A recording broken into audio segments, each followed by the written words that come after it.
Welcome to episode 4 of. Oh, shoot. Welcome to episode 4 of the Gamesters Paradise podcast with Regla and fwimsan.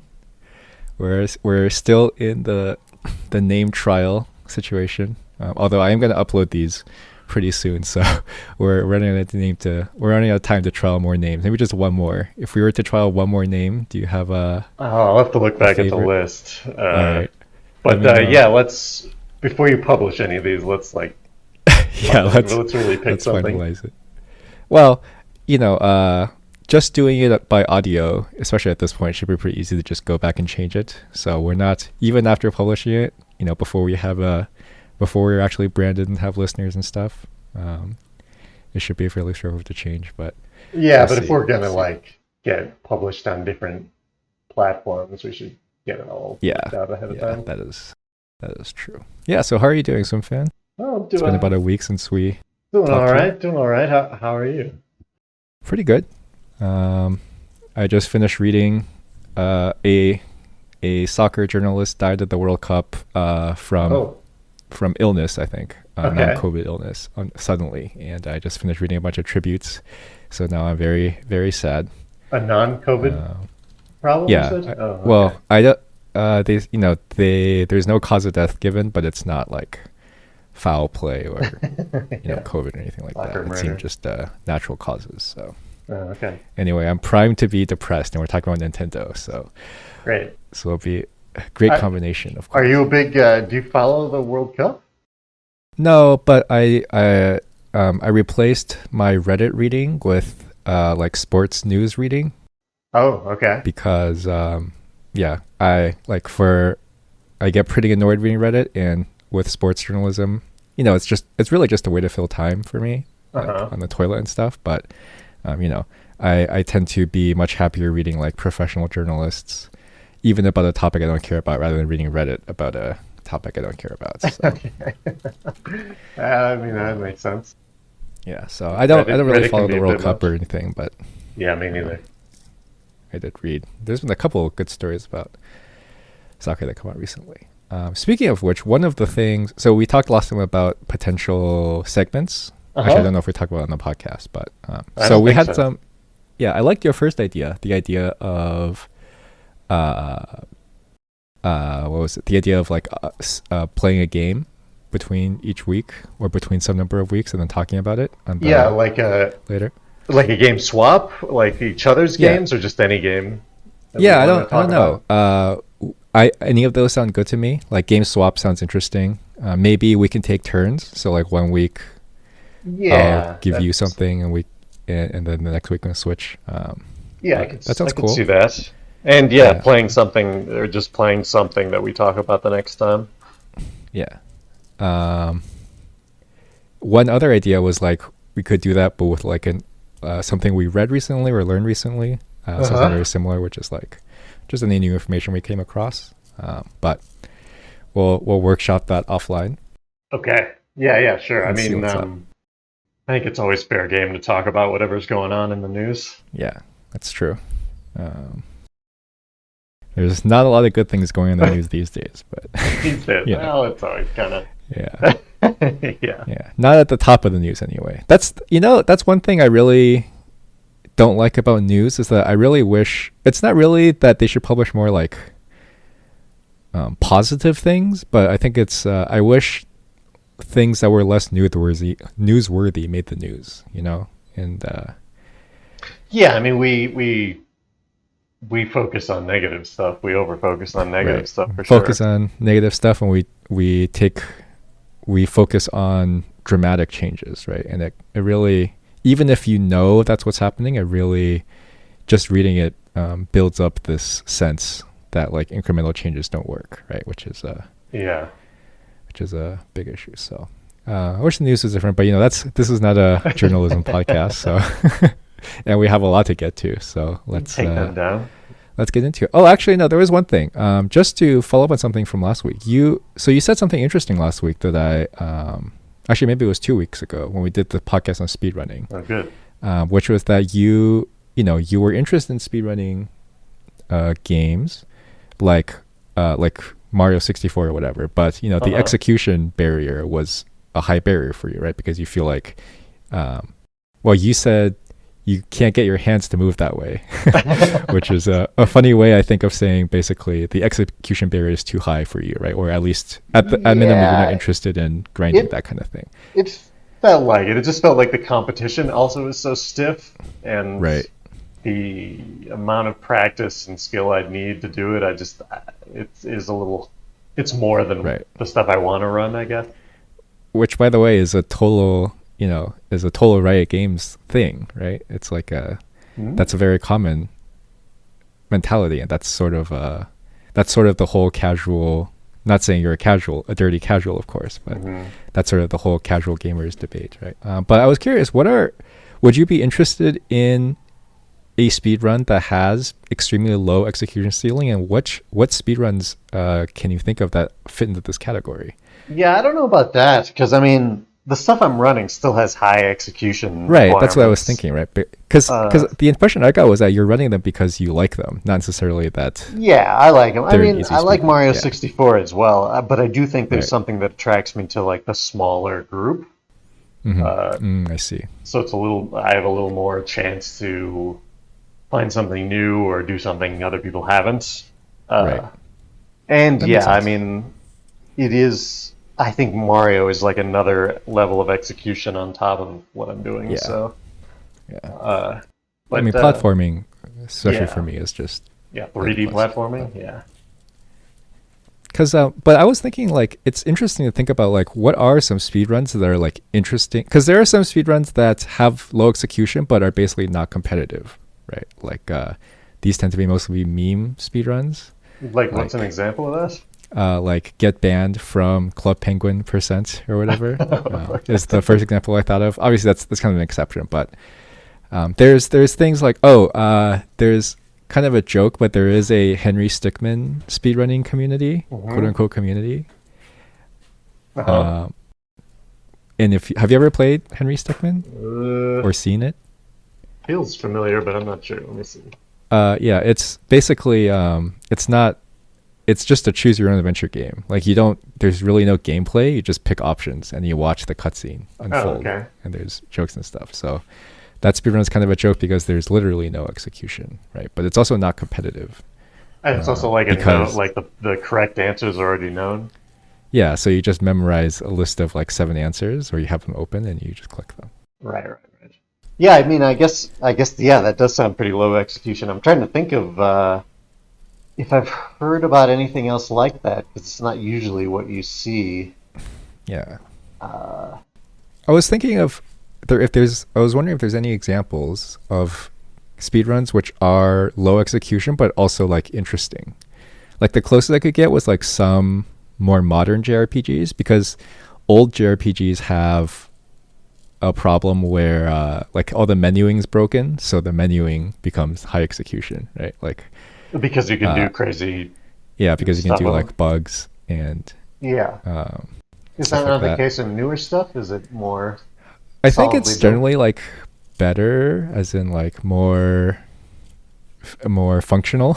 Yeah, fewer ways to exploit it. Yeah, like the best example I can think of is like Pokemon Red, like especially the first gen, but maybe the first couple of gens of Pokemon versus the newer ones. And the newer ones, you can't really do anything with your inventory or menuing, but in Pokemon Red especially, there's all kinds of tricks you can do to speed up. Okay. Yeah, I'm trying to think. This is something I could definitely look into, because but nothing comes to mind. Yeah, I guess that's fine. I'll pose this idea, and then we can talk about it at a later date if we come up with something. Yeah, I mean, I would almost say originally, like, adventure games are kind of good for that. Like the LucasArts adventure games might be even better, because you can't die, and there's like specific solutions to every puzzle. But I mean, there's still glitches on top of that. But those games move generally at a more reasonable rate than the Sierra games like I play. Like the max speed is not ridiculously fast. I see. Yeah, I guess I would do it. Yeah, I mean, if it's something that's not too fast and you have the same things each time, I guess that would be lower execution, but it's still, you still got to get everything I mean, you can still do everything at the frame perfect time or whatever, and that takes work. Right. Right. Yeah, that's interesting. I just wanted to bring this up because I think from a design perspective, it's interesting to think about like how you can have an interesting speedrun and what skills it could test without the whole execution part at all, right? Where basically somehow can you make a speed run, or is there a speed run, or what kind of traits does it have where it's literally just purely strategic and a good player will still get a better time even if there's minimal technical skill, basically. Oh, okay. Yeah, I'm seeing. Yeah, I'm sure there's like turn-based stuff like that, right? Yeah. I mean, I guess JRPG, but anyway. Yeah, so think about that. I'll also do some looking and see if we can come up with something and we can revisit. All right. So the next thing is, so in the last 2 episodes, we talked about Pokemon, and then we talked about Nintendo with Smash, Nintendo canceling Smash World Tour, and the whole situation around that. And I wanted to follow up on both of those things with some new information, which is one thing I think is very important, especially in our society today. It's important to find new information and then revisit your original opinions, right? Sure. And see what we did. So one source that I thought was really good. Oh, I should have pulled up their Twitters and stuff to give them credit. But there is a podcast that someone in the Smash community linked to, called the Kit and Krista podcast. These are 2 former Nintendo employees. I didn't do a ton of background research. Shoot, I really need to pull this up now. Let me see if we can find it in the Discord. But so they're both former Nintendo employees. They used to work on, at least one of them used to work on the team that like contacted the players and set up a lot of this competition committee. They ran, but it seems like they're largely PR people, basically, or marketing people. So are they? People that's what it feels like. They talk because mostly what they talked about, mostly what they talked about was like running Twitter accounts, right, and managing public. It's true. It's about the message that Nintendo's putting out that they were definitely talking about. So, I mean, that's total. I guess I could have tried to find them on LinkedIn or something, but that's mostly just interpretation. So I apologize if I misread the situation entirely. But anyway, so it's episode 43. You can find it on YouTube. Episode 43 of the Kit and Krista podcast. And about halfway through, they talk about both the Smash situation from the perspective of former employees who would have been knee deep into the whole situation, but also about Pokemon. And so the first time we talked about Pokemon, I didn't have I didn't have a ton of information. I was mostly following, or I didn't have a ton of first-hand information. As in, I didn't watch that many streams of someone actually playing Pokemon. I only saw clips and articles and like feedback. Yeah. And since then, I've watched more streams of people playing Pokemon. And okay, so it's not as bad. So I think the first time I said it's like borderline unplayable, which is not true. Actually, it's quite playable in most things. But I think largely what we said was correct. But one thing that has come out is that Scarlet, Violet have broken some kind of like sales records, right? Like the sales have been incredibly good. Right, they've been doing well at their launch at least. Right. Which obviously for a console game, that's all that really matters, right? You're not really there's no like continuing revenue streams really. So since it did well at launch, that's kind of all that really matters. I mean, Pokemon kind of like the mainline Pokemon is going to last them until the next one comes out. So they do care about like the intervening year or year and a half or whatever it is. Okay, interesting. So do you have any idea what the numbers are like for that time?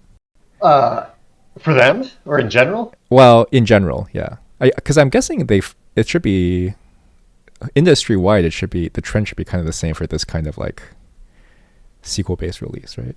Yeah, and then they'll have a big spike at launch and then another spike at like the holiday area where people are buying Oh, I see. presents, and then around like graduation and summer, sometimes you see a little Oh, I uptick see. as well, and that's often when sales are run, so they'll look at that too. Okay. But yeah, I mean, to your point, it's the big thing is always the launch, and that's Right. what they remember most about it usually. Right. Actually, I imagine Call of Duty was very similar to this, right? With the sales pattern. Yeah, it was. And, we try to resell the game until the Mm, next one comes out. And even beyond that, they're trying to sell old copies of the previous games for cheaper right. at at an ongoing basis. But yeah, I it's guess. basically like sell the new one and then in another year we do it all Right. again. Sell it again. What percentage of the total revenue would you say is at launch versus everything past launch? Oh man, I used to know this. Yeah, you don't have to give an exact. This is not a trivia question, so. I can't really remember. I think it's a fairly large proportion, like Right. 60, I want to say, percent. Okay. That I would have guessed 60. Which is actually like that is obviously a majority, but that's not everything, right? That's only No, slightly more than and half to be honest. there's So, certain groups of people that will only buy your game when it's at a certain price right. level. So, Right. there is a Yeah. tail for all of these things. Yeah, I know some of those people. I would be curious if we have a guest at some point, I would be curious to find someone who's able to share a lot of that data. I guess maybe I can just find it online somewhere. Maybe someone's written an article about Yeah, it, we but could probably figure it out. You mean talking about when the most sales are? not necessarily when the mill sales are, but when like how different release patterns make their money. So like, Mm. as I would kind of expect, like things like Call of Duty and Pokemon and Madden make 60% of their money at launch, right? Which is what you Hmm. would guess. But what if you have like an early release title? How does the early release Yeah, uh, I mean, or especially early like if you have a access? free-to-play game too, they can often be Hmm. sort of a delayed before you're actually making money because Right, you can play a lot of the base game before you want right, to customize or unlock more or whatever the system right. may be. And like free to play is it's especially with the microtransactions, it's totally its own model, right?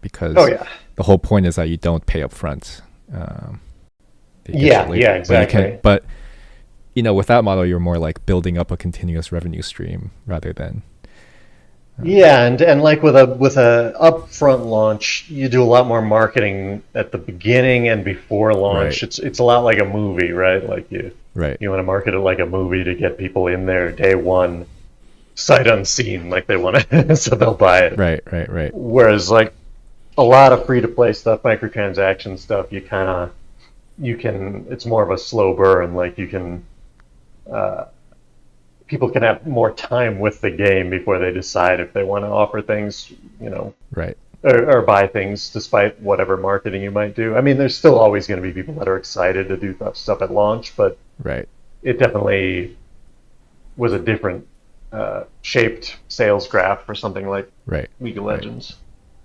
Yeah, and I would also be curious for like indie games, like games that have Kickstarter or Patreon or whatever. Yeah, Um, what percentage of the revenue those things? Because those are yeah, me too.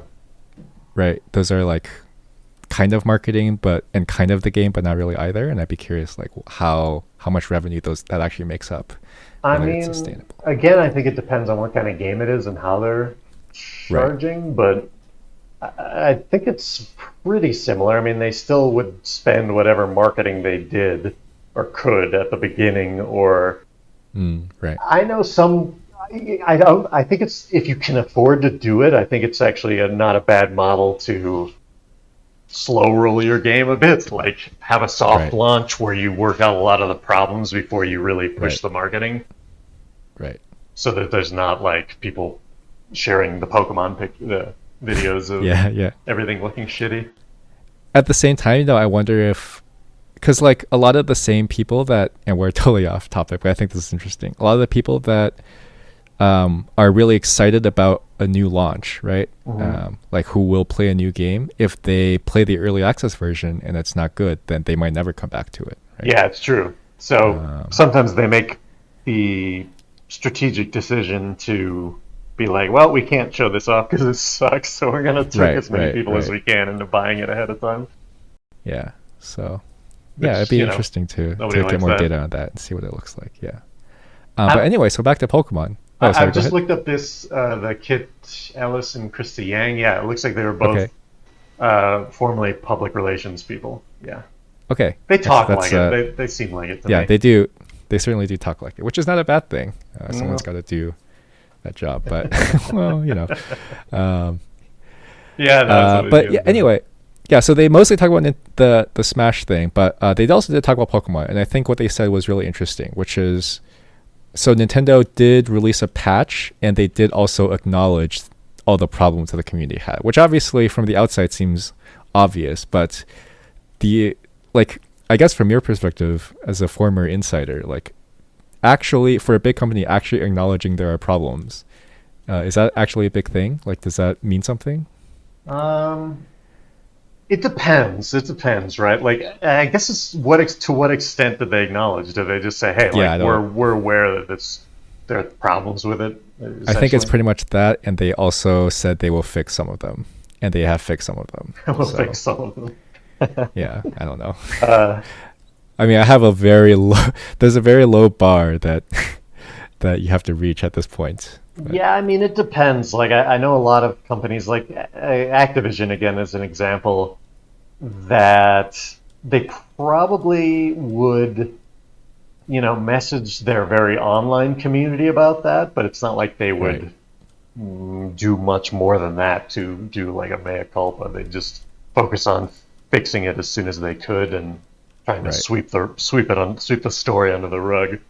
But yeah, that makes sense. But like a more player-focused company that does a lot of communication to the people playing, I guess League of Legends would be if they got into a position where they really fucked up and people noticed, like they kind of would have to say, like, yeah, we realize this was a mistake and we're gonna work on it to fix it, but that's gonna take this much time or whatever.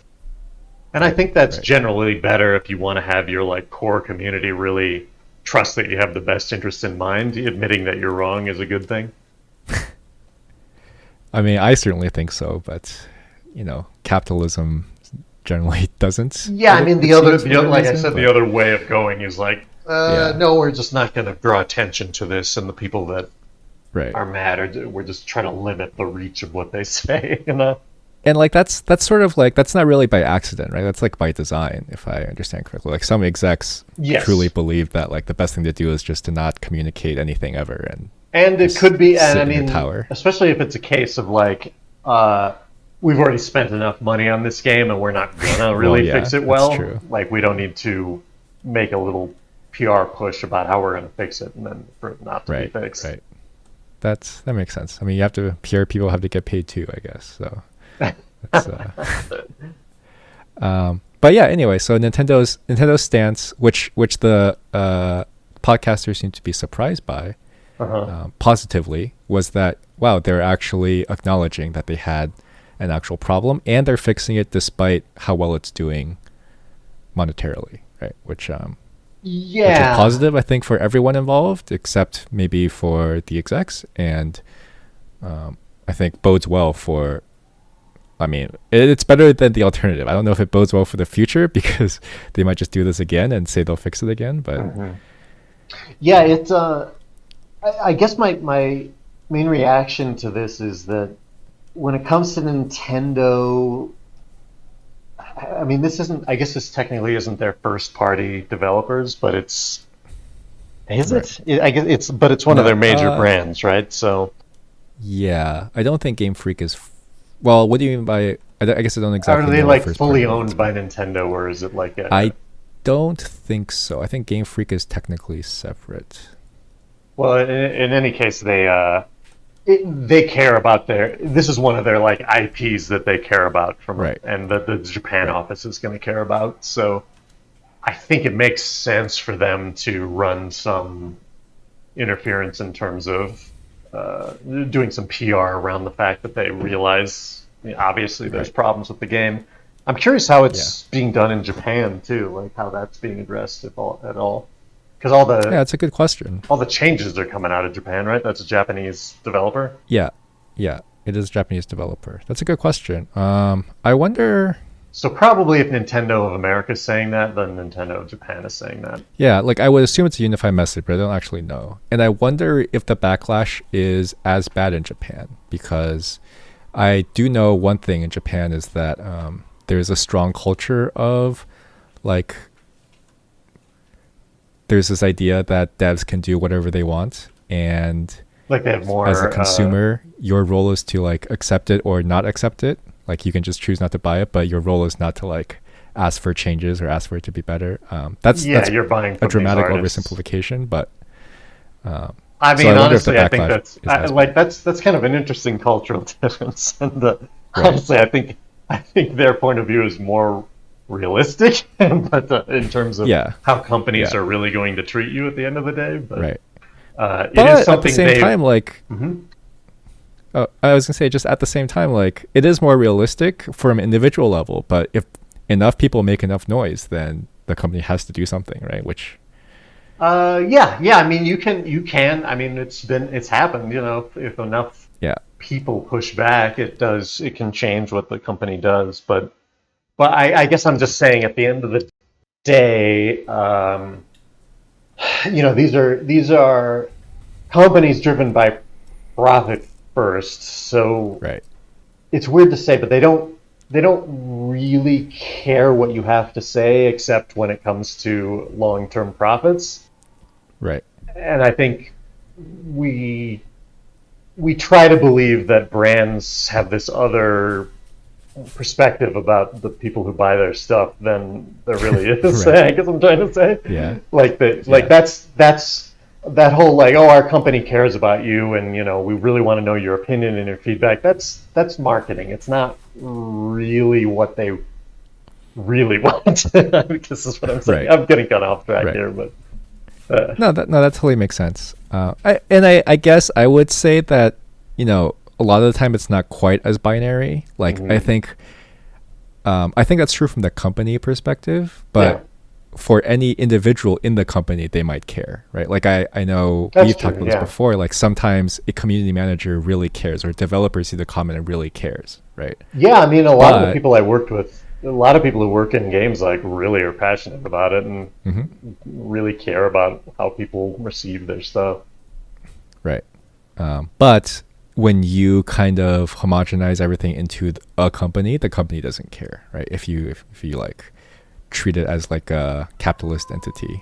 Yeah, I mean, there's just nothing. You just can't get around that fact. It's just the profit motive is ultimately deciding things, and so you can only kind of quote unquote care about the people buying it or the players to a limit. There's just going to be a limit, because at the end of the day, it's not made, like if it were really made for them, it would be free. I don't know. Well, okay, I don't. I mean, that is true, but I don't necessarily fully agree, because if it was free, then you couldn't make it, right? In the current system, yes. Right. And there are like, I mean, I guess not in this industry, but there are non-profit companies, and there are companies that are certified B Corps, where they do Yes. They don't. It's not just about the profits, but this is always going to interfere somewhat in what's possible in terms of that super player focused goal. Yeah, and not to get too political with it, but I think that it's not that it should be free, but it's that the for profit part, maximizing profit is where we get into a lot of problems. Yeah, I mean, if you're maximizing profit, you're by definition putting another goal in second place, behind. Because if it was so I guess we agree here, which is that if it was for the players, it wouldn't be free, but it wouldn't be what happens all the time, which is you're trying to maximize the profit, right? Trying to get more profit than you need to make the product. Yeah, I guess I'm thinking of a magical world that's not capitalism, where things are made just for the passion of it. Well, the thing is, okay, this is a deep conversation about economic systems that I'm certainly not prepared to have, or trained enough to have. So, but yeah, that's Pokemon. And then the last thing I wanted to mention was they're definitely aware of this idea that like what we also mentioned on our discussion, which is Pokemon is a gilded goose. People will buy it sight unseen, but only so many times, right?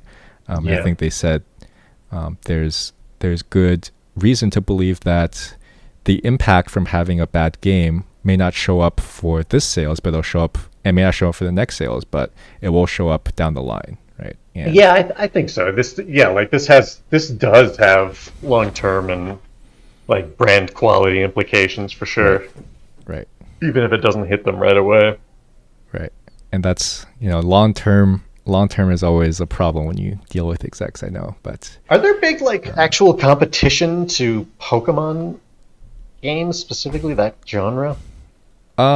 Creature Collector. So Creature Collector is kind of a big thing. It's its own tag on Steam. There's not big competition that's fits into Pokemon niche exactly. So one example is Persona, Shin Megami Tensei.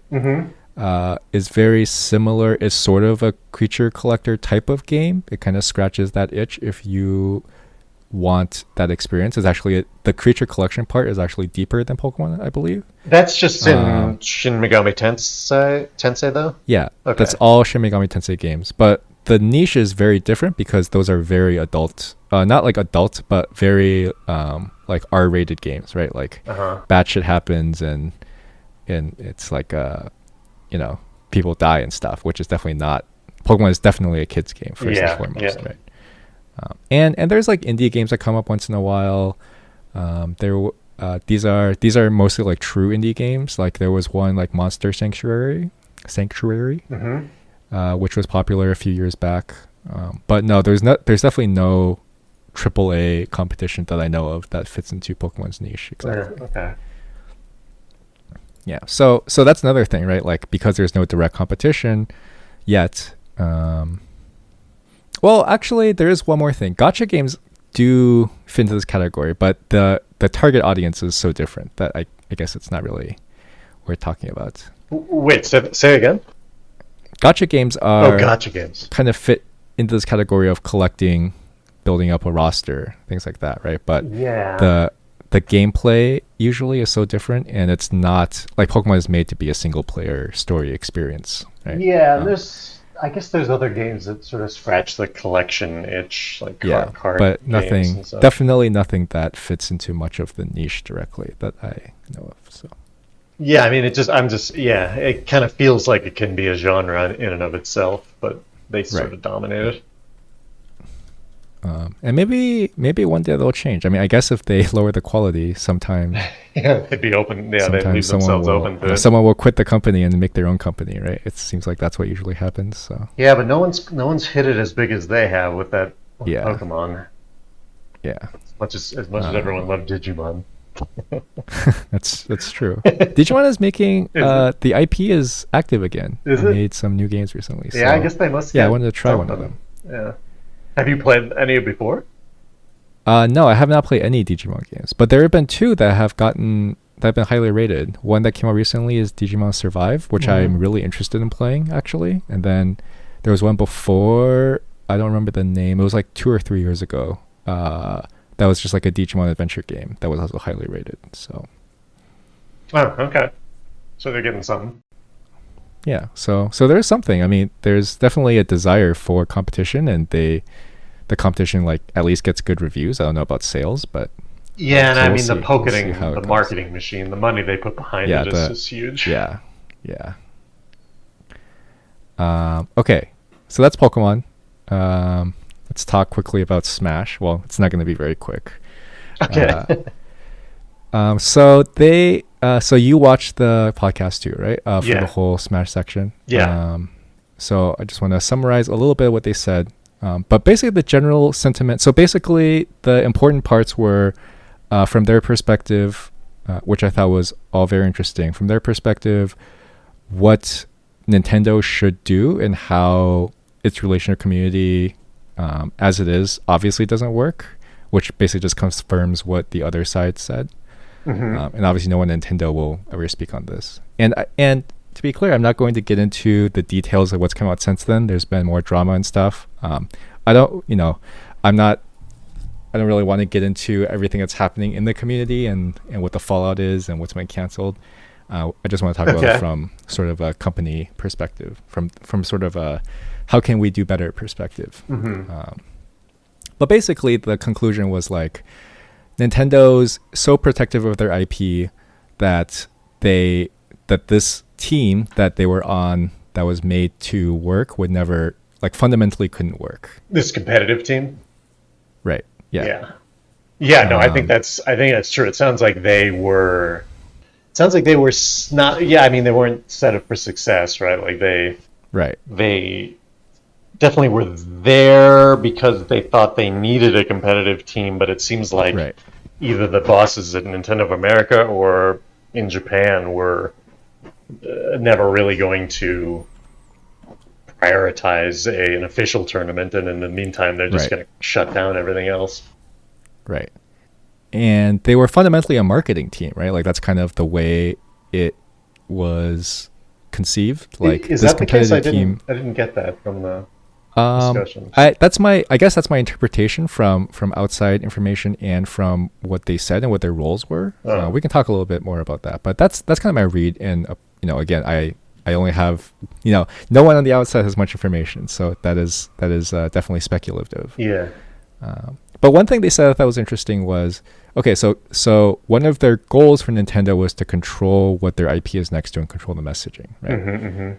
But the problem was with what this team was asked to do is that the community is people. It's a grassroots community, which they're very proud of. There is no single entity that you can sue to make them stop doing what they're doing, right? So Nintendo, for example, the example they gave was Nintendo wants to take down anyone that uploads their music on YouTube, which also is a little weird, but that's what they want to do, right? I know for a fact that for YouTube is owned by Google. Google is a big company that you can sue, and you'll definitely win this lawsuit. So Nintendo can just say to YouTube, we own this IP, you need to stop your users from uploading the music. Right. And that onus then clearly falls into YouTube, and Nintendo doesn't have to do anything else. Right. Yeah, it's just YouTube has to take care of it, or else they're in trouble. Right. Because if you will win that lawsuit probably against Google, and if you win, you'll get like $500 million or something. And that's totally fine by Nintendo, right? So they don't have to do any work. They just have to send a small team of lawyers to make this request, and then that's that. Yeah. But the difference with the community, like the competitive community, is you can't do that. There is no entity you can sue. It's not even clear that you would win that lawsuit. All you can really do is send them cease and desists over and over and over again, and hope they comply. And if they don't comply, then what do? You're going to sue them, and then could they not sue like whoever is running the? Yeah, so they could. They would sue. So for any one tournament, they could sue like the organizer if they have an LLC or whatever, right? They could sue them, but that's only one tournament, right? Like 50 tournaments run in a year, right? So I see. So it'd just be and so kind of the messaging, yeah, exactly. Which coincidentally is what the community wants to do. Is just keep doing them until they can't stop them anymore. Yeah, that's sort of the strategy now that the relationship has turned purely antagonistic. I mean, it seems to make sense, actually. I mean, like, what else can they do?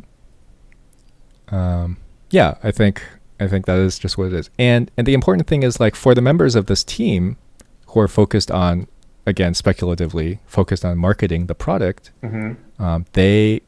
they would prefer to just ignore all these tournaments that are running. Like, there's no benefit to officially getting involved with them, because if they get involved with them, then they have to sort of abide by company policy, right? And if they have to acknowledge that these tournaments exist, then they have to abide by company policy, and that means enforcing all these Nintendo rules, getting involved with sponsors, telling them what sponsors they can and can't have, etc. Yeah, right? yeah. So to be honest, basically it seems like everyone would just be much better off if this never existed, which is what the community now basically wants, right? If what never existed? If this relationship, relationship between Nintendo and the community never existed. Yeah, I mean, going back to something we talked about last time, it just seems like Nintendo, or at least non-Japan Nintendo, is not focused on tournaments and esports as a priority at all. It seems like absolutely. It's a send it to the lawyers, shut it down kind of thing. Right. Since they're not making their own thing, you would think they would just kind of let people do their own thing and let a community build by itself, like a lot of companies do. But it's not totally surprising. They're historically they keep their IPs under close watch. Right.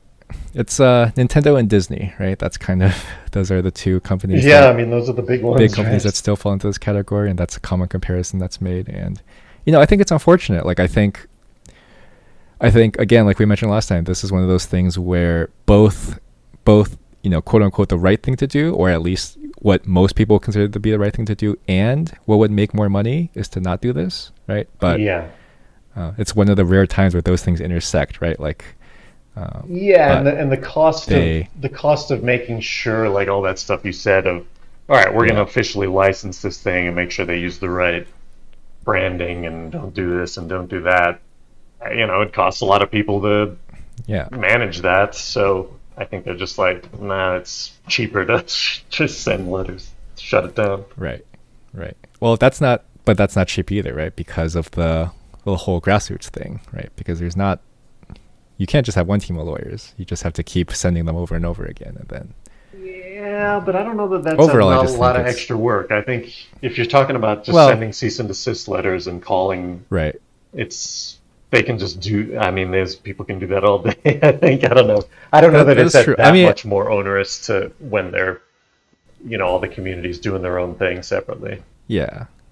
That I guess that's true. I think it gets into some gray area, and I guess at some point it becomes pointless to just C&D literally everything, but maybe not. I mean, who knows? Yeah, I'm guessing like a lot of things will just slip through the cracks because of it. So and that's good for the community, I suppose. But it's just Nintendo's they're weird about this. I guess that's just the best way to put it. Right? They're just weird about it. Like, why? Well, it's like a hyper religious person. It's like, why do you believe in this so strongly? Yeah, I don't know. But, I was looking up. I still don't know. I don't really have a great handle on it, but Nintendo does run Smash tournaments in Japan, right? Like official Smash tournaments in Japan. Do they? I actually don't know. I know they did at some point. Maybe they don't anymore. I guess I only saw like through like Melee and Brawl, not Ultimates. So maybe they don't do it anymore, but they did for a while. And yeah, they did. I know for Ultimate, they ran an official, like this team, I think they talked about this in the podcast, and I don't remember the details, but they ran like some official things for Ultimate at like conventions in order for like purpose of marketing the game.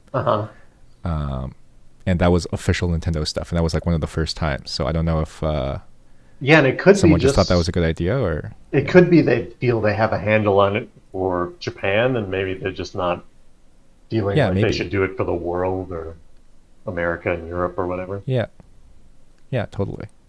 Yeah, I don't know. I mean, but that's sort of the strategic perspective. But there's one more thing that they mentioned which I wanted to address, which is the way they discuss the community and the relationship to it was very interesting to me. It's very different from the other perspective, basically. So I think one thing to start with is that it seems, again, I didn't do a background check, so this is speculative. But speculatively, allegedly, they seem like people, and the whole team seems like people that doesn't really have an interest in competitive games. Like they're not interested in the competitive community naturally, right? Like they are focused on it as a marketing tool. You're talking about just Nintendo of America in general? No, the podcasters and the people who are on the team that's working with the competitive team. Yeah. Okay. Yeah. Which are the same entity when we get to this level, right? Like this is the team that interfaces with the community and they represent Nintendo's point of view. So they kind of are Nintendo at this point. Yeah. I mean, they pretty much said that what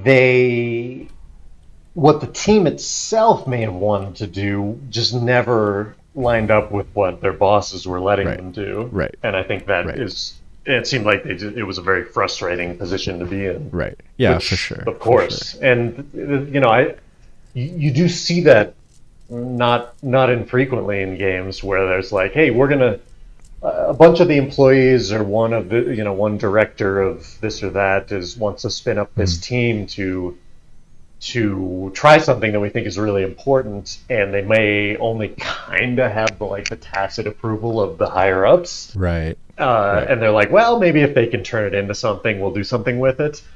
But then as time goes on, they're not supported the way they need to be, and maybe the opinions of the bosses don't match what the goals even of the team are, and then it just leads to a bunch of burned out people on that team, essentially.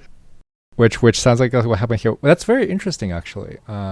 It can happen. It can happen for a number of reasons. Yeah, I mean, to be honest, that's something that happens commonly in, at least in my industry too. I think that might just be a corporate issue, fundamentally. And I wonder how you can at least lower the barriers to that, right? I don't know. One thing. Oh, sorry. Go ahead. I was gonna say one fundamental idea is what if? Because I always try to think of the opposite perspective whenever a good idea comes up, right? And one thing I'm thinking of, okay, well, what if one group of people really get into their head that creating a social media platform to compete with the other social media platforms is a really good idea, and they force their way all the way to the top, and they force the company to give them a bunch of resources to do it, and they strong arm people to join their team because they really believe it's a good idea even though it's not, right? How can you balance stopping that from happening with allowing other things that might be good from happening, right? I don't know. I mean, that may just be the question of putting the right barriers around it. So we're gonna test it, and we're gonna do that. We're gonna test it at this time by these parameters, and if it's not working, we're gonna stop. And vice versa, so that you don't, so that you have the ability to do a bunch of these experiments and then get to continue doing them until one of them pays off. I think a lot of the time that's what Riot Games was doing too. Is they spun up a lot of experimental teams that were trying things that didn't necessarily work, but sometimes the team itself will get just so embedded in the work that they'll think it's still worth it, but the bosses might not. Yeah, and that's tough, man. I mean, the tech industry is full of these things. Just like projects that come up and even reach market and then get nixed. And it's kind of it seems as though that's the most efficient way to do things, and then have it really does. And it might just be the best we can do when we get to a company of that size, right? And I think when you're working on those teams, though, it can be tough to balance, because you always want you get into the thing you're making, you love your baby, and it can cloud your judgment. I mean, I've been there where you're you think you can think the thing you're working on is better than it is just because you've been on it for a long time. Yeah, of course. I think everyone, I've been there as well, and I've definitely heard secondhand from people that have been on teams that have gotten nixed that, it's tough. I wonder if one thing that can help is increased transparency, right?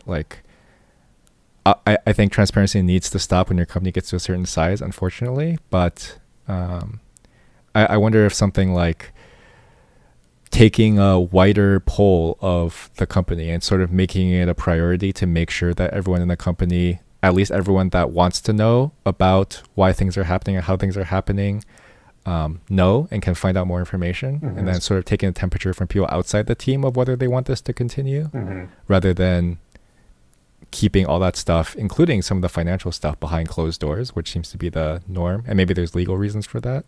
Yeah, I mean, the more you open things up, the more there's a chance of leaking. But and I guess there are some legal reasons to do that. But I think we talked about this briefly before. But I really think leaks are not as big of a deal as it's made out to be. I think I totally agree with that.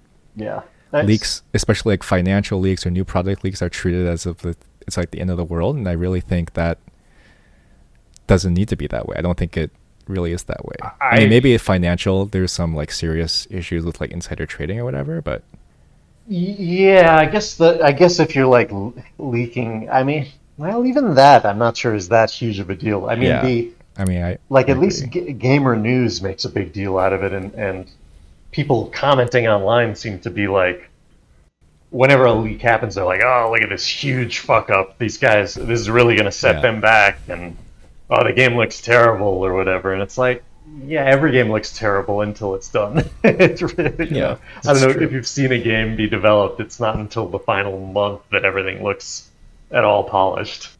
And what I really wonder is, like, what if we kind of take back the leak? If you know what I mean, you know, like, what if instead of making it a leak, we just publicize it? Like, we just show people this is what the game looks like right now. It looks like shit, huh? Haha. Yeah, I mean, I think I get what you're saying. I tend to think with that thing, it's like, be like, hey, yeah, this wasn't supposed to come out, and it looks crappy now because it's in development. But I wouldn't necessarily like double down and say work from there to show what's good about the game. I'd say like schedule, like reapply your company towards releasing a demo or more finished products to show people later, right? And just try to be like, yep, it is what it is, but none of it's done, so we're not really going to get into the nitty gritty of every single thing that looks shitty here because it's just not done. Yeah, that's true. Yeah, that is interesting. I wonder if you could release, because I think a lot of the time what people get hung up on is the visuals. I mean, if you you've taken business classes, so you know how this works, right? And I wonder if you started from day one with your company messaging be like, you know, our goal is to sort of, we're not going to hide, but I wonder if you can, basically what I'm wondering is like, can you share a lot of information about your game, and not be afraid of giving information about what you're working on with, but you know, make the gameplay itself not the focus. Like, make it clear that there's nothing resembling a finished product here. Yeah, I mean, I guess that kind of is talk about things that are not. Yeah, basically, like, you don't even have to demo anything. You can talk about the systems you're working on or whatever, and well, I think a lot of that, I mean, early access stuff is kind of that messaging, right? Or like, you know, but early access fixates on having something you can play, right? Yeah, and you're talking about if you do that, discussing the mechanics before anything is playable, or yeah. I mean, they do some of that in like interviews and stuff. They talk about they do games, but you make a good point. They don't really do that until they can show something visual to give you an idea of what the finished product looks like. Because generally, people just aren't good at making that leap, like looking at something in development and saying, "All right, I get what this is going to look like." And so, if you're going to talk about something, you want to talk about like whatever your unique mechanic is, and maybe do a vertical slice of just that mechanic in action, and usually you want to pretty it up a bit so people aren't like, oh, this looks like shit, because people just do jump to that conclusion. So I wonder if you can do, this is total spitballing here, I wonder if you can just do non-gameplay visual demos. Okay. Or maybe not even, maybe like, basically what I'm saying is, I wonder if you can just draw a picture or make a video, right? Like I wonder if what if you start with making assets, right, in your engine, and then you have a team dedicated to sort of like making cool cinematics that demonstrate what you want to demonstrate using assets and not gameplay at all. You know? Yeah, that's. I'm trying to think of examples, but that's not totally unusual. Like there are a lot of like trailers and first looks that Right. may just show mostly concept art and Oh yeah, like a really Warcraft 3 constructed. Reborn. Yeah. Oh, is that what they did? Well, I don't know exactly the details, but yeah, they showed a trailer that was nothing like the actual gameplay. Yeah, and sometimes you'll have like a very cinematic trailer using the assets that they have that may not have any gameplay in it at all. I mean, that's not totally unusual, but I think the more interesting question is the other way around, is like if you have a really interesting new gameplay element to show off, like how do you do that without Mm. having the final product done?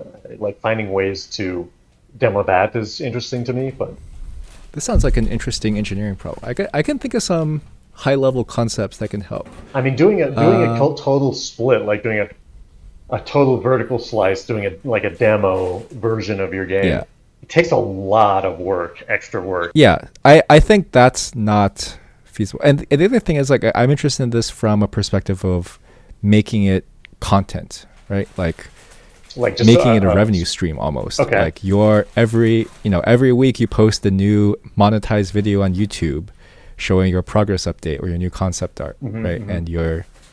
And that if you enough um, interact or I forget the marketing word, but if you have enough engagement, that can be at least some kind of revenue source for you. And Yeah, I think but you that have to do that works. consistently, I think right? that works with your more hardcore like online people, and Yeah, and that's some don't a lot of like indie games do that, or Kickstarter games, or kind of do yes, that sort of yes. thing. Well, I don't know if they monetize it, but yeah, a lot Oh of yeah. like dev diaries or whatever are a big thing, right? And a lot of indie games promise weekly updates, and they When like you say give monetizing details. the updates, what are you talking about? Are you talking about just selling ads for them, or what? Yeah, basically like Okay. basically using content. Like if you imagine a streamer, a full-time streamer, Hmm. using that kind of uh, model as a revenue stream. Uh, Like you. So basically, you focus. You make YouTube videos, trailers or whatever that are monetized, and then you also make. Maybe you have a dev on the team, or someone on your staff, or maybe you hire an external person permanently to like stream parts of the game, discuss parts of the game, show off something, on a schedule, yeah, I mean and use that. that makes sense. I mean, they do stuff like that. I think the big question is how raw can you show that stuff, or how raw, how unfinished our Yeah, boss is going to let that's you definitely show that true. stuff. And I guess my instinct is just to say, however raw the real answer is, it's more raw than people think it is now, if that makes sense. Like there's definitely some level where you shouldn't show it because, so for example, right, if something that's there is definitely not going to make it into the final product, Hmm. then you shouldn't show it. If you know it's not going to Yeah, you be know. in the final product anymore, you shouldn't show it, right? But I think there's a big bar, but I think right now the bar is like way more over to another direction. The bar is like, well, if it doesn't look like a finished product, you can't show it. I think that's how a lot of people feel, right? Yes, yes, and that's sort of And I like think, the standard, especially if you're gonna put right, anything in ads, of course. right, right. Yeah, you obviously can't do an ad or a trailer, but I think for if you're just showing it, like I think there's some medium, some kind of paradigm where you can show a lot of stuff and talk about a lot of stuff and make a lot of content out of it, which I think would, it's not just to like put content out there and make money. I think it'll be interesting to a lot of your audience.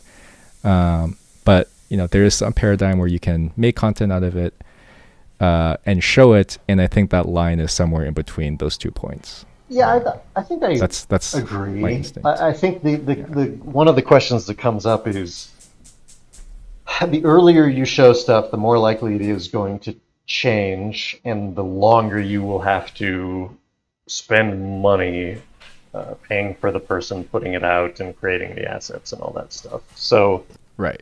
Right. when the earlier you are, the less you know how soon you're going to actually launch your game, and so some of it can just Right. turn Right. into lost work, or at least it's just, I mean, I guess at the least it's still, your company sharing information and showing what you're working Right. on, and that can help engender like good feelings about your company. Right. But they're always weighing those things against it.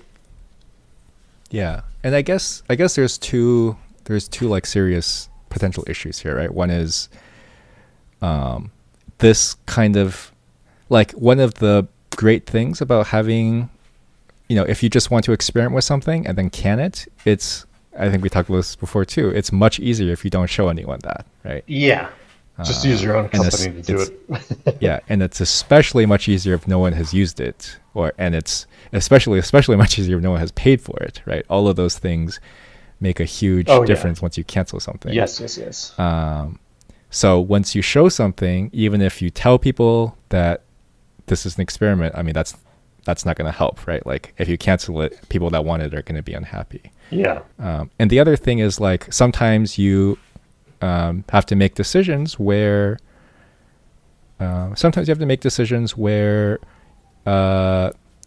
people are. It's not going to be a popular decision, but you believe or your company believes it's the right one, right? Like maybe you Yeah. have to I mean, rework a the long champion term. that is broken, that is super popular. Yeah, Yeah, I mean, it's usually going to be the people really working on the game that are going to know if right, it's going to be a better long term decision, because right. it's you just don't see that sort of mindset from people playing and buying your game, right? Like Yeah, it's just, absolutely. in their mind they've paid money, they've spent time on your game, they want Yes, it now, yes. it's got to work, and I they deserve it. So I remember having in Hearthstone.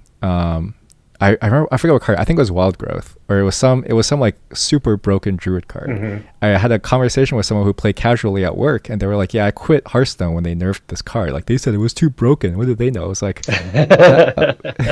that card was really broken. Like I don't really understand. Like as someone that hit Legend, and played against Druids, like I don't. Yeah, we don't always see the Do you big know what you're picture. talking about? We see our perspective But first. yeah.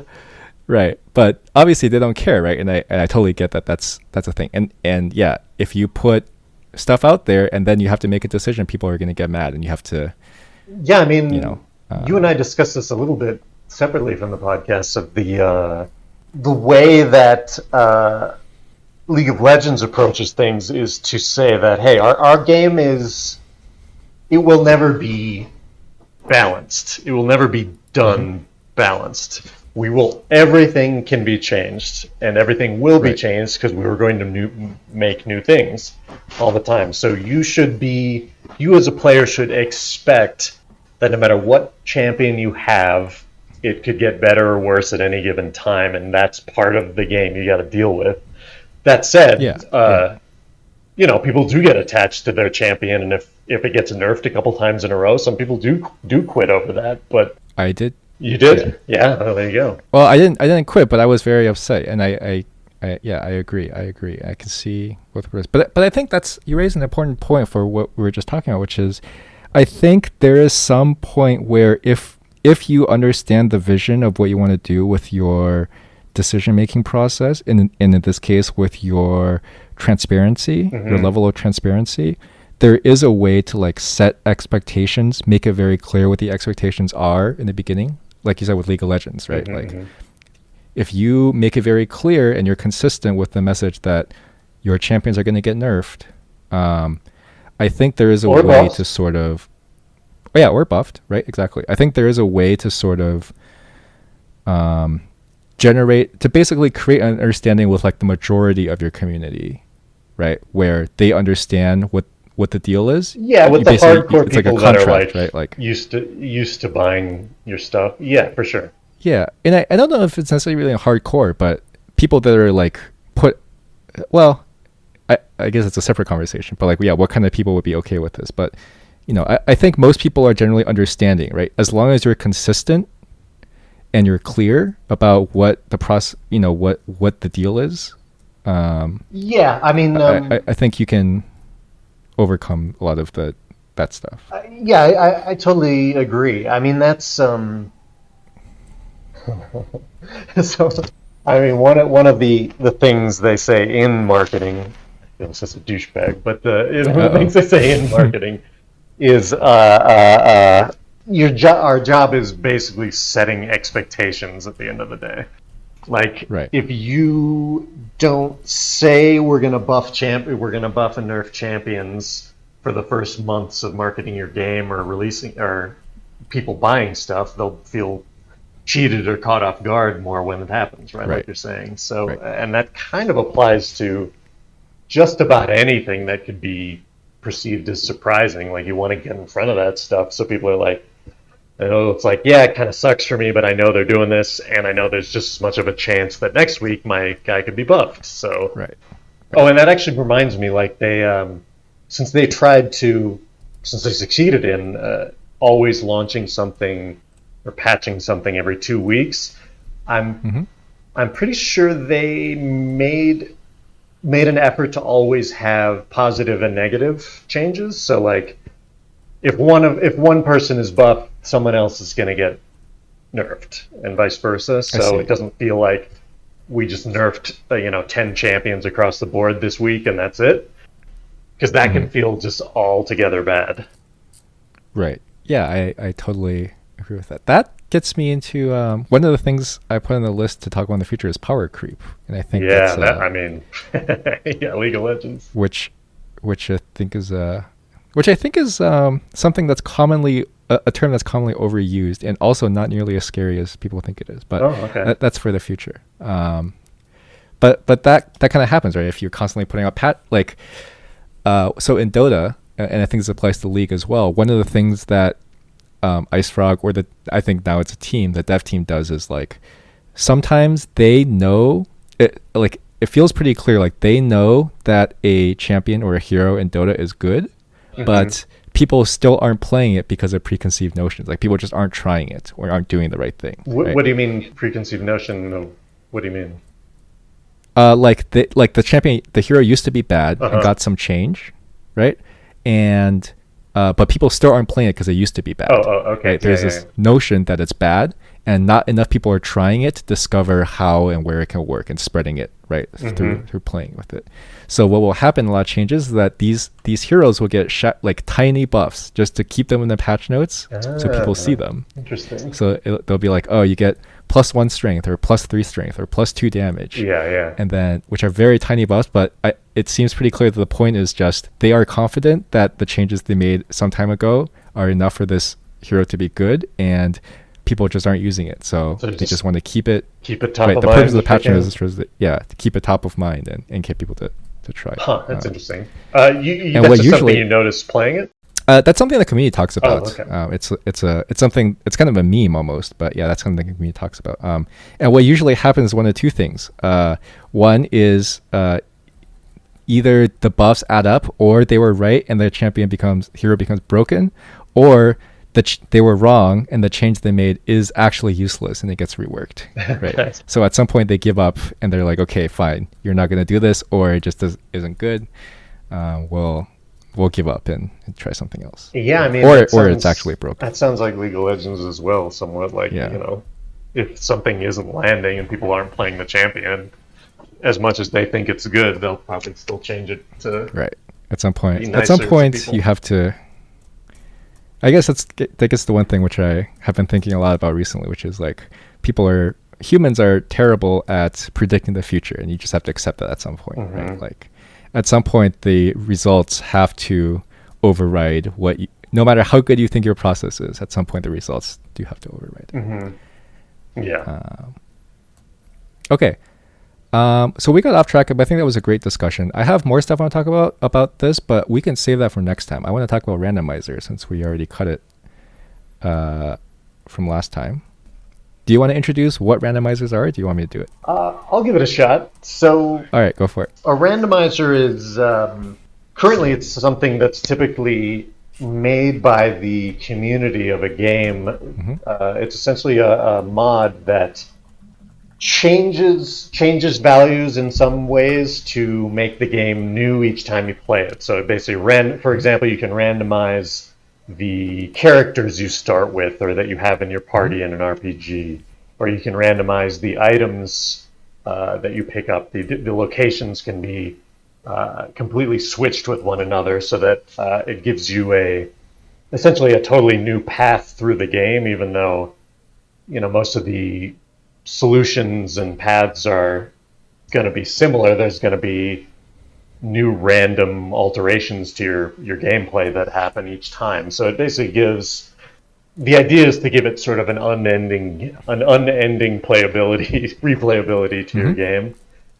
So I can give to give a specific example. Yeah. A very popular randomizer, even among casuals, is Pokemon, right? Even among like non-speedrunners. Pokemon, you can imagine sort of how it would work, right? You start on Route 1, instead of there being Pidgey and Rattata, there could be anything. Yes. So it's random Pokemon locations, essentially. Yep. Which I think is the most common form people use. I mean, you can add some balancing changes, but you could get a wild Caterpie on the first route and have it basically be the same, or you could get a wild Mewtwo, right? And it changes Metagross. What you can do. Or a Metagross. But that's basically the example. And a common thing for speedrunners, as far as I'm aware, is like something like a key item, story progress item randomizer. I think this is a common paradigm for a lot of speedrun games.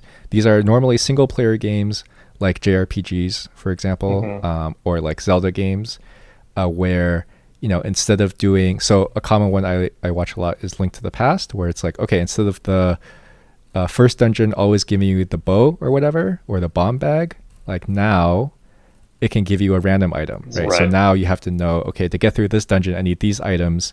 So I need to go once I found this item, I found the bow. Now I can go into this dungeon and kill the boss and get a new item. Right. So and until I find the bow, I can't go in there. Yeah, and you're sort of taking a unique path as a result, right? Like you don't go in the normal progression. And sometimes with that game or other games, it's like even they'll randomize the dungeons, so all the entrances will be the same, but they'll go to different dungeons. Right. Which is cool. And I remember what I was going to say. We're talking about this kind of in context of speedruns, but I think plenty of people just play randomizers for fun at their own pace, and I know a lot of streamers do as their content. I know people in real life who basically don't know about speedrunning or very casually know about speedrunning who play Pokemon randomizer. Well, not anymore, but in college, right? People just play Pokemon randomizers for fun. Yeah. I mean, it's like getting more value out of your game too, right? Yeah, exactly. So what are some of the randomizers you watch or use, or both? Yeah, some of the ones I've really liked watching are some of the old JRPGs, Final Fantasy games I like. The Final Fantasy randomizer has like a community and tournaments and stuff? Yeah. Or what you mean, for a specific Final Fantasy or just in general? I think it's both. I think they maybe all have communities, but I get videos on my feed about how, I think we may have talked about this once, but I get videos on my feed about like tournaments with the Final Fantasy randomizer community, which is kind of interesting. Yeah, there's a couple I follow on Twitch are the Final Fantasy 4 and 6 randomizers. The number 4 is called Free Enterprise, because that's the name of your airship. The Enterprise, yeah, I think that's the one I've seen. Where you basically start with an airship, so you can go anywhere, and everything is randomized. Ah, interesting. Yeah, there's a couple others where you can randomize all the items, and like you said, key items, and what characters you get where. So you have sort of different... in Final Fantasy IV Vanilla, there's no choosing who's in your party. It's just all story driven. Right. But in the randomizer, you get other people for the whole game. And I find those really fun to watch because I used to play those games a lot, and they're just old favorites. And same with Link to the Past and Super Metroid are ones I like to watch. Yep. There's one that is a combo of the two games where Yep. like you Yep. sort of flip between the two, and the items you pick up in one game are for the other game. Like you'll get the what do you call it? The screw attack in Metroid. You'll get it as in some dungeon in Zelda. Yep. That kind And of then thing. you have to go to the place in Metroid. Yeah. Yeah, so those are fun. I mean, they're pretty endlessly watchable if you Right. really just want to get more out of a game you already like. Yeah, for sure. And then you have the randomizer you are racing soon, right? Yeah, before we get to that, are there any particular randomizers you like to watch Oh, sure. So or play? the big ones for me are Pokemon and to a lesser degree Link to the Past. Like I watch Andy Lasso play Link to the Past randomizer, if you know who that is. That's more of just something I have in the background. So what's funny about that is like I actually have basically no idea what's going on except for what I gleaned from just watching him play because I never finished Link to the Past. Like I played it as a kid. That's kind of wild to me. But I actually don't so don't know much about it. I mean, I played it 100 times, so I know it really well. Yeah. I got stuck in like one of the first Dark World dungeons. I mean, I was like 11, Yeah, you gotta so figure that shit out, man. I couldn't figure it out, but which yeah, that was I am the reason they make the dungeons so easy these days, right? Yeah, yeah, I feel like this kid couldn't figure it out. Yeah. Anyway, like I couldn't figure it out, and then but I actually don't remember much of it outside of that anyway. I was kind of just like brain off, go forward, like whatever was in front of me is where I would go. Sure. When I was playing that game. But yeah, so I like watching it. I like the entertainment value, but yeah, I actually don't know what's going on. But I do know what's going on in Pokemon. I think I find, because I play a lot of Pokemon, and I find it very interesting. So one thing I like to watch is so in the speedrun community, they do like in order to make it shorter and more interesting, they do like bingo races. I don't know if I have seen these. Yeah, let's talk about it. Yeah, where there's like to randomize it even more, they create like they randomly generate a bingo board with certain goals, like it'd be like catch 8 water type Pokemon, or get this specific item, or beat these specific trainers somewhere on the map. Right. So you're not just racing with people to get to the end. Right. You have a number of sort of mini goals that you can accomplish. Right. And you get to choose too. Like people will take different paths to get a bingo, right? Exactly. Yeah, and I think that makes. Oh, sorry. Go ahead. That specifically targets one of the things that we'll talk about is like one of the points of the randomizer is to sort of make more of the content useful, right? Because one of the things, if you are just speedrunning the game, is that you sort of just do one specific path, and a randomizer, and especially the bingo part of it, makes it so that you have to care about things that are not necessarily the meta, as it were. Yeah, and it often lets you see, like you say, it lets you see more of the game that you may otherwise just, I always skip this screen because it has nothing to do with the rest of the game. But yeah, I mean that's a great part of it, and the bingo board stuff makes it more fun for people playing it, and it's very entertaining. Like it means you can do more for your audience watching. Right, for sure. Which is a lot of fun. So I've talked about, I do speedruns for Sierra Adventure games, specifically the Quest for Glory series. What's kind of funny is I watched a couple of the Sierra. I guess it was one in particular. There's the 3D one with voice acting. Which one are you talking about? Is that even the right? You're talking about the King's Quest game, the newer one? Oh, maybe? Yes. Or Mask of Eternity? So. Maybe. Okay. I couldn't tell you, but anyway, there's one with voice acting, and I just found it startling how, because I guess this wasn't even the case at the time, but like by today's standards, how incredibly bad the voice acting. That's the right word.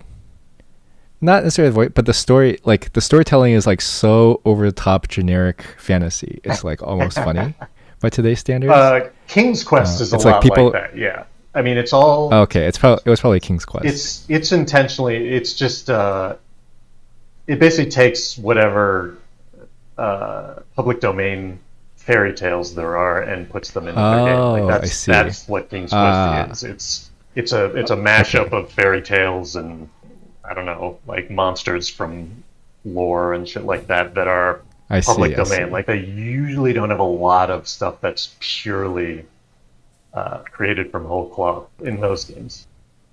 Interesting. Okay. I was like 50-50 between whether it was the 1980s, so that stuff passed as normal, or whether it was kind of a joke. So I I guess kind of interested in it what was the you second actually one. saw though, so I could give more Okay. context. If you find it We again, can let's talk talk about it. about it.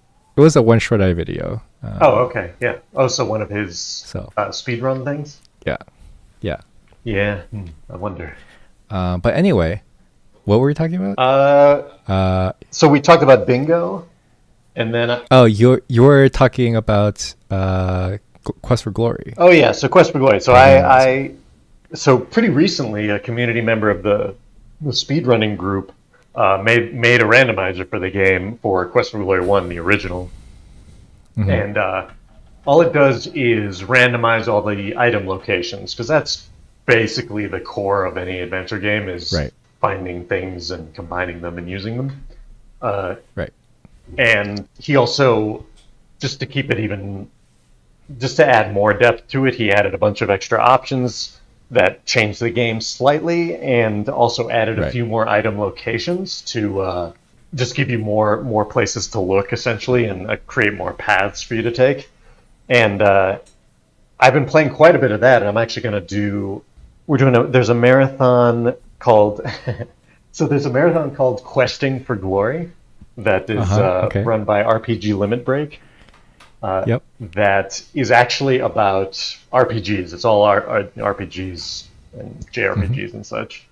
And they only named it that in like reference to classic RPG quests. They didn't actually have any Oh, I see. interest in Quest for Glory, the Interesting. series. It just was a name they used. But then I believe people in the community reached out to them and say, "Hey, can we play like a Quest for Glory game in your marathon?" And they're like, "Yeah, sure. We'll do one or two of those each year." And so there's always That's a cute. Quest for Glory game sort of put in there. And this year, one of the things that we're doing is a four-person race of the randomizer, and Right. because it's random each time and we don't know what to expect, it's not just rote memory. It's not necessarily all Hmm. muscle memory getting you through. It's your ability to synthesize the shit you have and figure out how to go from there, and figure out the fastest path, which is sort of a different set of skills, even if it uses some of the Yeah, for sure. basic ones. Like there's one guy on the server who is really good at that sort of thing. Like he's just good at the first time, like banging something out and it being really Hmm. great, as opposed to Hmm. I gotta like play it 100 times before it's any good.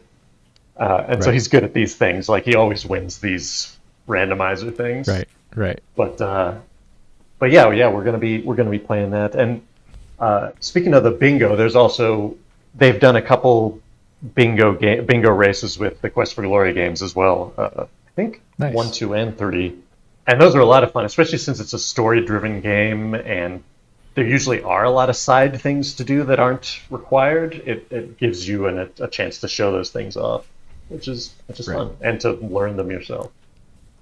Yeah, it sounds cool. I think that is probably one of the biggest things when it comes to. I guess would you even use the word competitive to describe? I guess it is competitive, right? But I mean, you mean like this marathon race? uh, the idea of like racing a randomizer against people, right, as a group activity, Yeah, it's or competitive, although racing it seems for like a people time. usually use it as a just like a fun thing to do Yeah, because exactly. because It's like you'd have to like choose which randomizer seed is the one you want to put on right, the leaderboard or whatever. and I think so. I guess it's like fundamentally competitive, but not really in the sense that you're really competing for anything, or anyone's trying that hard to win necessarily. Yeah, I mean, I guess it depends what you put on it, but yeah, that's That's generally what true. I've seen. It would be cool if those were done for like speedrunning championships and things. Do they have those, or They is do. it just So I know marathons? Link to the Past does. Okay. Link to the Past randomizer actually has a huge. I think it has a much it might have a much bigger community than Link to the Past speedrunning. Actually, maybe that's wrong. I was planning to check that actually, but I forgot. Okay. But they have like actual tournaments with prizes that are streamed. So does Final Fantasy 4 and 6, I guess. Oh, okay. I don't know if those have prizes, but that's fun though. I mean, yeah, especially so when it's all fun, community run. It's there's only mm-hmm. going to be so much mega prizes they set up. That's true. That's true. Unless Nintendo gets involved. Unless of course. Nintendo gets involved, they probably would just come in and shut you down. By the way, it is really surprising to me that Nintendo doesn't seem to care about this at all. I don't know the details, like, because they still exist and they still put their games in marathons, but usually those marathons are raising money for charity, not making a profit, and they usually are okay with that kind of thing. Tell that to Evo 2013. Oh, are they just making money? Well, sort of. I mean, so one of the first times Nintendo and Melee came into the public consciousness was Evo 2013, I believe, where Melee raised, like, there was a fundraiser to vote a game into Evo that year. Mm-hmm. And Melee, and it was a fundraiser for charity, and Melee won the fundraiser. And the Nintendo C&D, the tournament, said, you can't stream Melee. This is our IP. Okay. And there was this huge firestorm that extended beyond the Melee community because the whole thing was for charity. Maybe they've changed their tune on that since then. They are weird. I don't know what to say about Nintendo. So yeah, it's surprising that they haven't done anything here. And maybe a question of like what you said earlier is that there's just so many disparate marathons that are streaming it and streamers that are streaming it that they're just like, it's not worth it to smack down each one of these. Yeah. I wonder, so for example, like the only like speedrun event that's in the public consciousness, at least in the US, is GDQ, right? I wonder if they have contacted GDQ and said, you can't show modded versions of our games on your stream. Like, that's something that they could totally do, right? I would want to do once. Yeah, I guess so. I guess I haven't looked at the new GDQ schedules or anything, but I feel like they show modded stuff, don't they? I feel like so too, but maybe not. But I know GDQ has a ton of problems with selection anyway, so who knows what's going on. Yeah. Anyway, what I was saying is basically echoing what you said, which is I think it's really cool that muscle memory stops being, like, you create a competitive environment where muscle memory stops being the main determining factor of who is best, right? Yeah. It has different skills that, are just different, but I think generally people would probably agree are like more interesting. Yeah, I mean, and I guess it depends on it's not just necessarily technical skill. You got to be able to exactly, problem solve and figure out. All right, I got these things. Where do I go next? Mm-hmm. Decision making, adaptability, things like that. A lot of the stuff I think in our speedrun, when we talk about speedruns, we talked about how, like, I'm interested in routing, right, but not necessarily performing the speedrun. I think. Oh, right. But I would be interested in randomizers for the same kind of reason, right? Like, randomizers are constantly routing once. And it's a lot less about the actual execution, for example. Yeah. So I think that's cool. Yeah.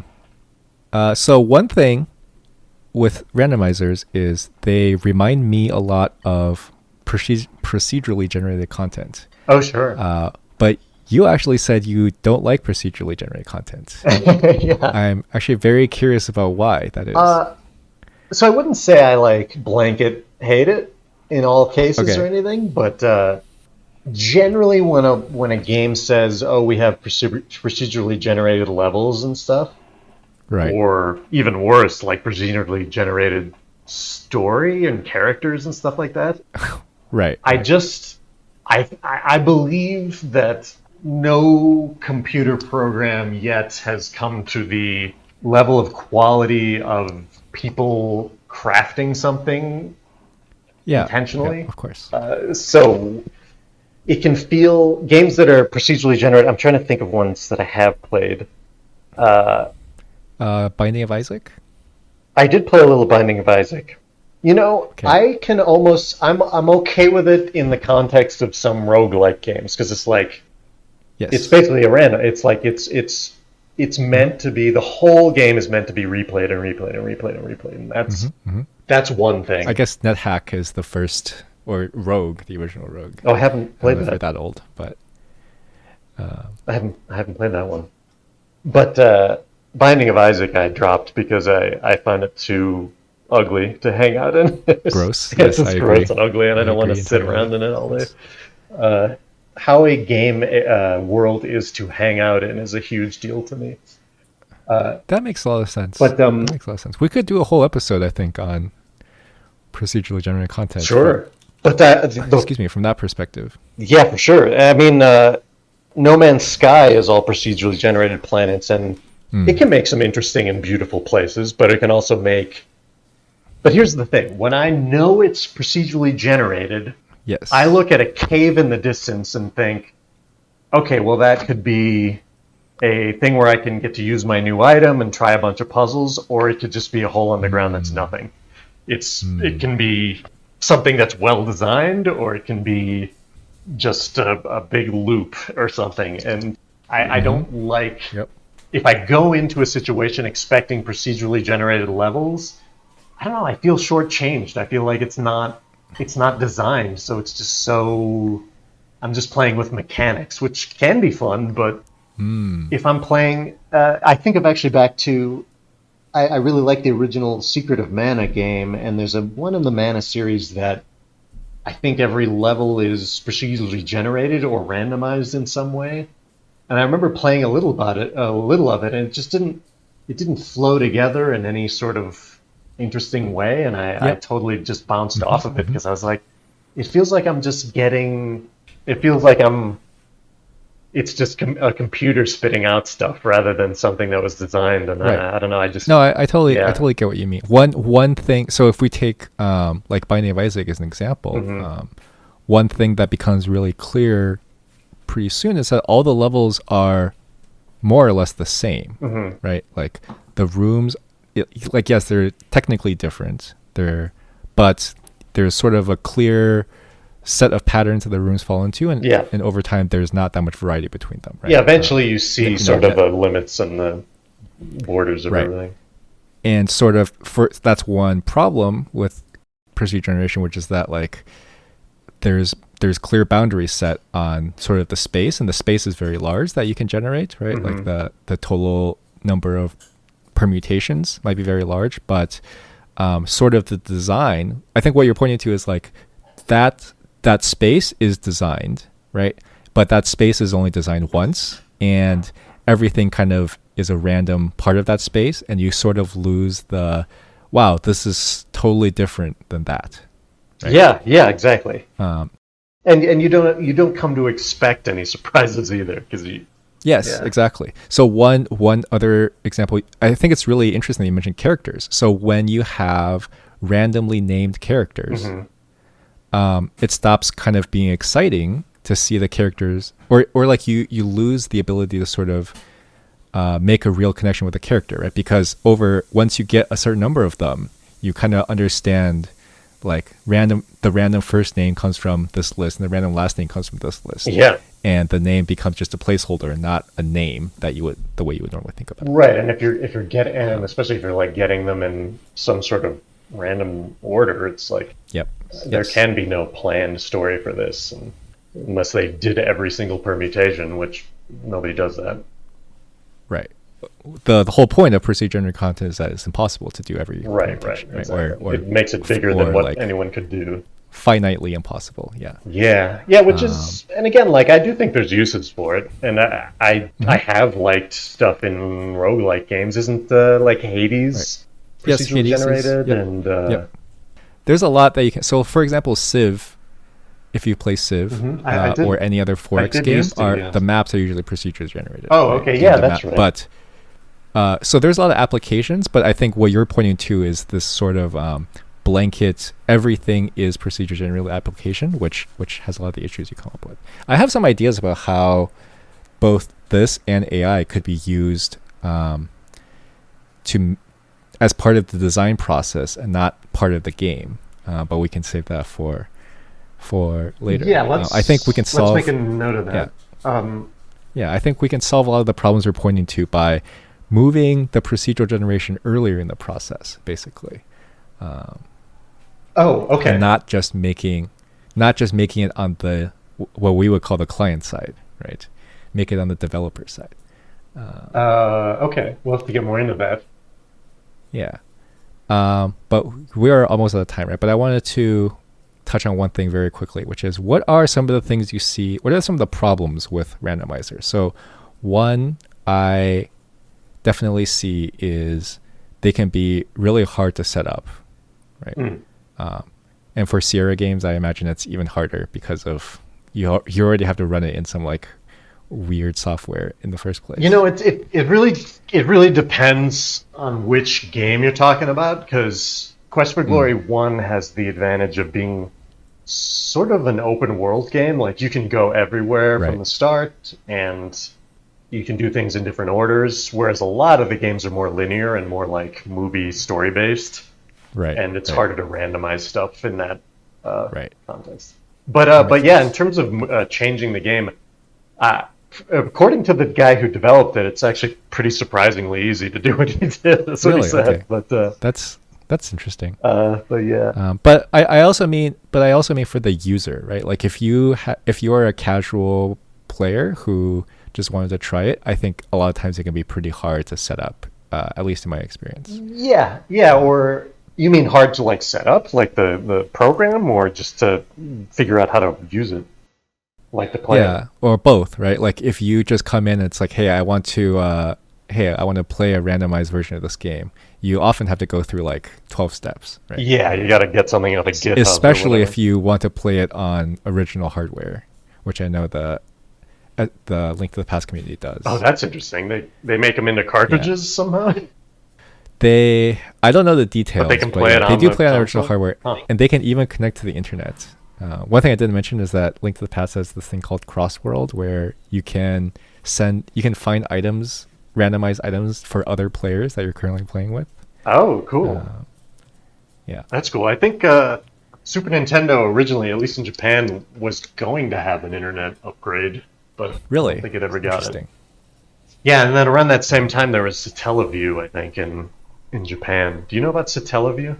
No idea. It was like, although it does sound. We'll talk about it separately because we don't have a lot of time, but it's kind of an interesting artifact of games that just is so weird.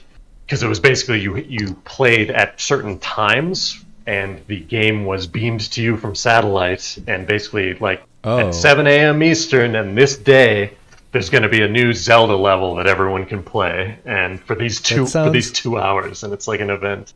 That sounds really interesting, but also a completely awful idea. Yeah, completely unsustainable. But it sounds fun for having lived through it, I guess. Yeah. So okay, you have to go, right? I can keep going a little bit more. Oh, okay. Let's talk about these other things you have here, like where can randomness improve games, and can companies make their own, or did we just do that? Sure. Well, I think we talked about. We can talk about some of the stuff with random. I don't think we talked about replayability, which is I think important. Yeah. Why do you have lazy devs? Which is kind of implied. Lazy devs written here. What does that mean? Yeah. So lazy devs is kind of something I make fun of because that's like the first. Like as soon as anything happens that isn't more work for the dev, the collective consciousness seems to reply lazy devs. Oh, right, that, yeah. Like a bug is not fixed, lazy devs, right? Or there is procedural generations, lazy devs. So one thing is like randomness is sort of the biggest example of this, which is like, oh, you're just procedurally generating the levels. That means you're lazy. But I don't. Well, first of all, I obviously don't think that's true. Yeah, I mean, we know it's not that simple. Yeah. But second of all, I think randomness is the only way to scalably add replayability. Okay. As opposed to like adding new content? Except unless, right. Well, that's not true. There's one more way. The other way is speedruns, like straight up normal game speedruns or challenge modes. Yeah. Right.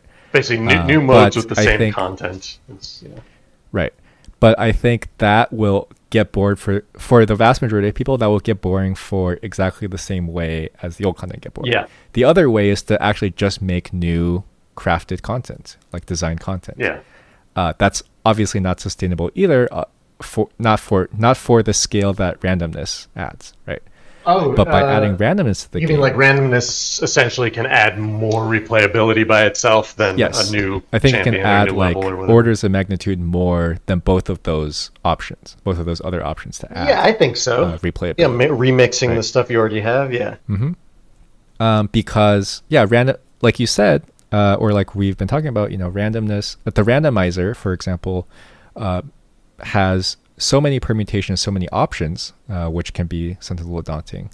That there's so many options that you do actually get a different experience every time, and you can play the same randomizer for every day for years, right, and still get a meaningfully different experience. Yeah, the right, in the like the one I've been playing, it's not only the items change, but you can set things like expert mode where items that are only available if you were really good at the game can be got, or right, you get killed automatically if you're not carrying a weapon to make it extra challenge, right, and stuff like that.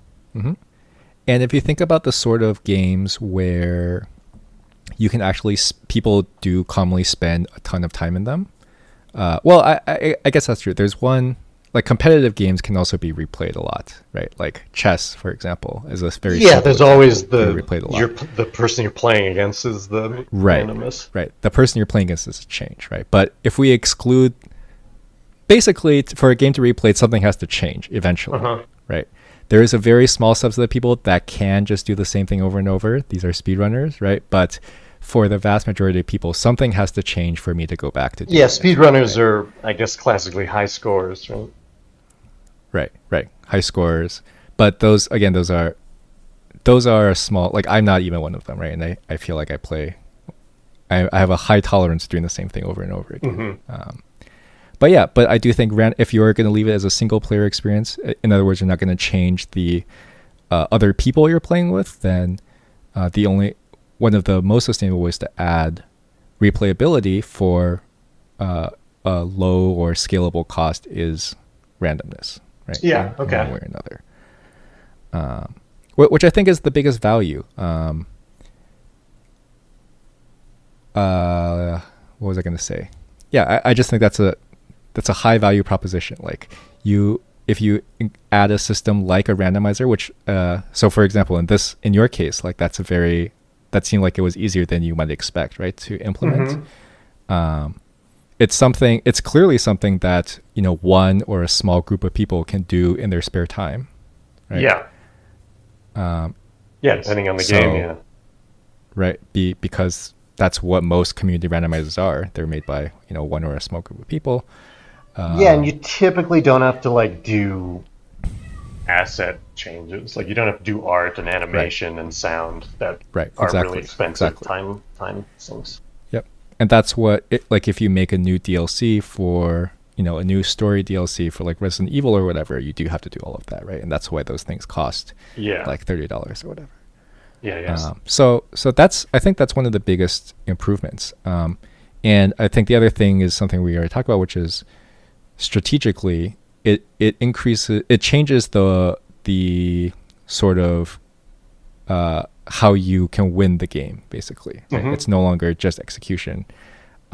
You add a layer of reactiveness or decision making. I guess one of the things is there is a very strong, there's this joy of discovery, is what they usually call it, right? There's this sense when you first start a game, especially, so this is something I feel mostly with competitive games, but I imagine it's the same for many games, where it's like you first start a game and you're exploring and you're like, oh, I found this item, let me look at what it does, or I found this new place, let me go see what I need to get in here, right? In competitive games, it's like, oh, I'm learning this, like when I started League of Legends, it's like, oh, I see this champion, what does this champion do? And I see this one, what does this one do? And which one do I want to buy next or whatever, right? That's a very exciting process. The idea of discovering fresh content, right? And you're kind of learning everything, you're kind of putting it all together. And I think randomness is one of the only ways to sort of recapture that without just making a new game or making new content. Yeah, I think that makes sense. Yeah, it's a remixing of the stuff you've built just Right. to get some extra time out of it. And yeah, that seems like the Right. lowest cost thing you can do if you're talking about adding game time or game content. Hmm. In fact, you can potentially, like randomizers have shown, you can potentially add a ton of time, right? Yeah, Like 100 times, 1,000 times more time than you would normally have gotten out of it. yeah, for sure. So why don't companies make their own? Yeah, that's the question, right? Like, why don't they? Well, they do to some extent. I mean, well, not really though. Well, do they? I don't think so. I I don't mean, think. I think roguelikes are kind of almost Well, like these okay, are right, randomizers at the base game, but right. people include modes like boss rush and stuff like that, or Mm-hmm. Mm-hmm. time attack mode and stuff that are additional replayability things. But yeah, you're right. They don't. They rarely do, or if ever do, like we're going to remix core components of the game, so it may not totally make Mm-hmm. sense if you were playing it for the first time, but it's fun if you know the game. Because it Right. seems like you could Exactly. do that. You could, sell that as DLC, even as like, hey, $10, you can play Mm-hmm. the Call of Duty randomizer. Call of Duty. That would be. I don't know what that I would don't. be, but Yeah, I don't know what that would look like because all the guns are sort of fundamentally the same. But yeah, yeah, you so shoot, you point at the guy's roguelikes. head and you click. Yeah, I mean, yeah, procedure generated games are sort of this, but they're kind of made to be this. Yeah. Right? But I can't really think of a single player game that sort of made this an option. So Yeah. I'll give some. Let's. If you were coming, if I was coming in from a blank slate with no context for games, like what would I guess would be the reason to make their own? I think one we can rule out right away is cost. Like we already mentioned, this is not. This should not be expensive for at least for a lot of games. I Right? mean, there's Um, cost, but yeah, it's going to be like a compared, least costly thing of your right, options. right. If we compare it to making, beer or what was it, Fallout 3? No, it's not Fallout. Fuck. Bioshock 3, Hmm. Bioshock Infinite, Burial at Sea or whatever, right? Sorry, I got my games I don't play mixed up in my head Oh there. yeah, the Infinite DLC. Yeah, I remember. Yeah, if we make a big DLC for $30, I mean it's definitely a randomized version using reusing assets and stuff is going to be way less than that, right? I Yeah, think that's yeah, definitely true, no matter how you slice it. Um, yeah. And so that's one. I guess the other thing Go that ahead. comes to mind before we move on is the a lot of games over the years have provided like level makers and such for their communities, so you can Okay, make your own I didn't think about that. maps or your Yep, levels or whatever, and that yep. becomes free content that the community makes, and sometimes the developer will make some too just to like show it off. Hmm. Anyway, And the other thing, so there's level makers, also mods, right? Mods are a big yeah, one mods are yeah where yeah. you can kind of leverage the community to make new content for you that other people But again, can you're right. play. It's not Uh, exactly like a randomizer in terms of you're right, remixing stuff that's already there in terms of instead of making something else. right. But it's sort of the same idea where you're leveraging external force, whether it's a community or randomizer to do it for you. So I guess one other idea is maybe the devs don't want to do it. Like maybe the developers are and the designers are people who are there because they want to craft this specific experience, right? And they don't really want to do something that's very technical, right? With a randomizer. Yeah, and I think on top of that, I mean, especially if you're looking at Nintendo games like Link to the Past and Super Metroid, a lot of people working on that, they're like, hey, we laid it out this way because it's like the most fun and Right, emotionally exactly. impactful. Right, And right. we can't like a lot of these randomized seeds or whatever, the randomized versions of the game are just not Hmm. as good. They don't feel crafted, and I feel A lot of them are very bad, right? they can Like be there's bad. They can nightmare be downright seeds that. bad. And Hmm. I Hmm. know, I think a lot of companies or people who worked on the thing, and they feel like, hey, I have some ownership over this. Seeing it Hmm. at a lesser quality or at a quality that you wouldn't want shown around to other people can be like, Hmm. can I don't know, rankle them. I think. Right, for sure. Yeah, I think that's potentially likely. But again, I think that's something that could be overcome just because of the low cost.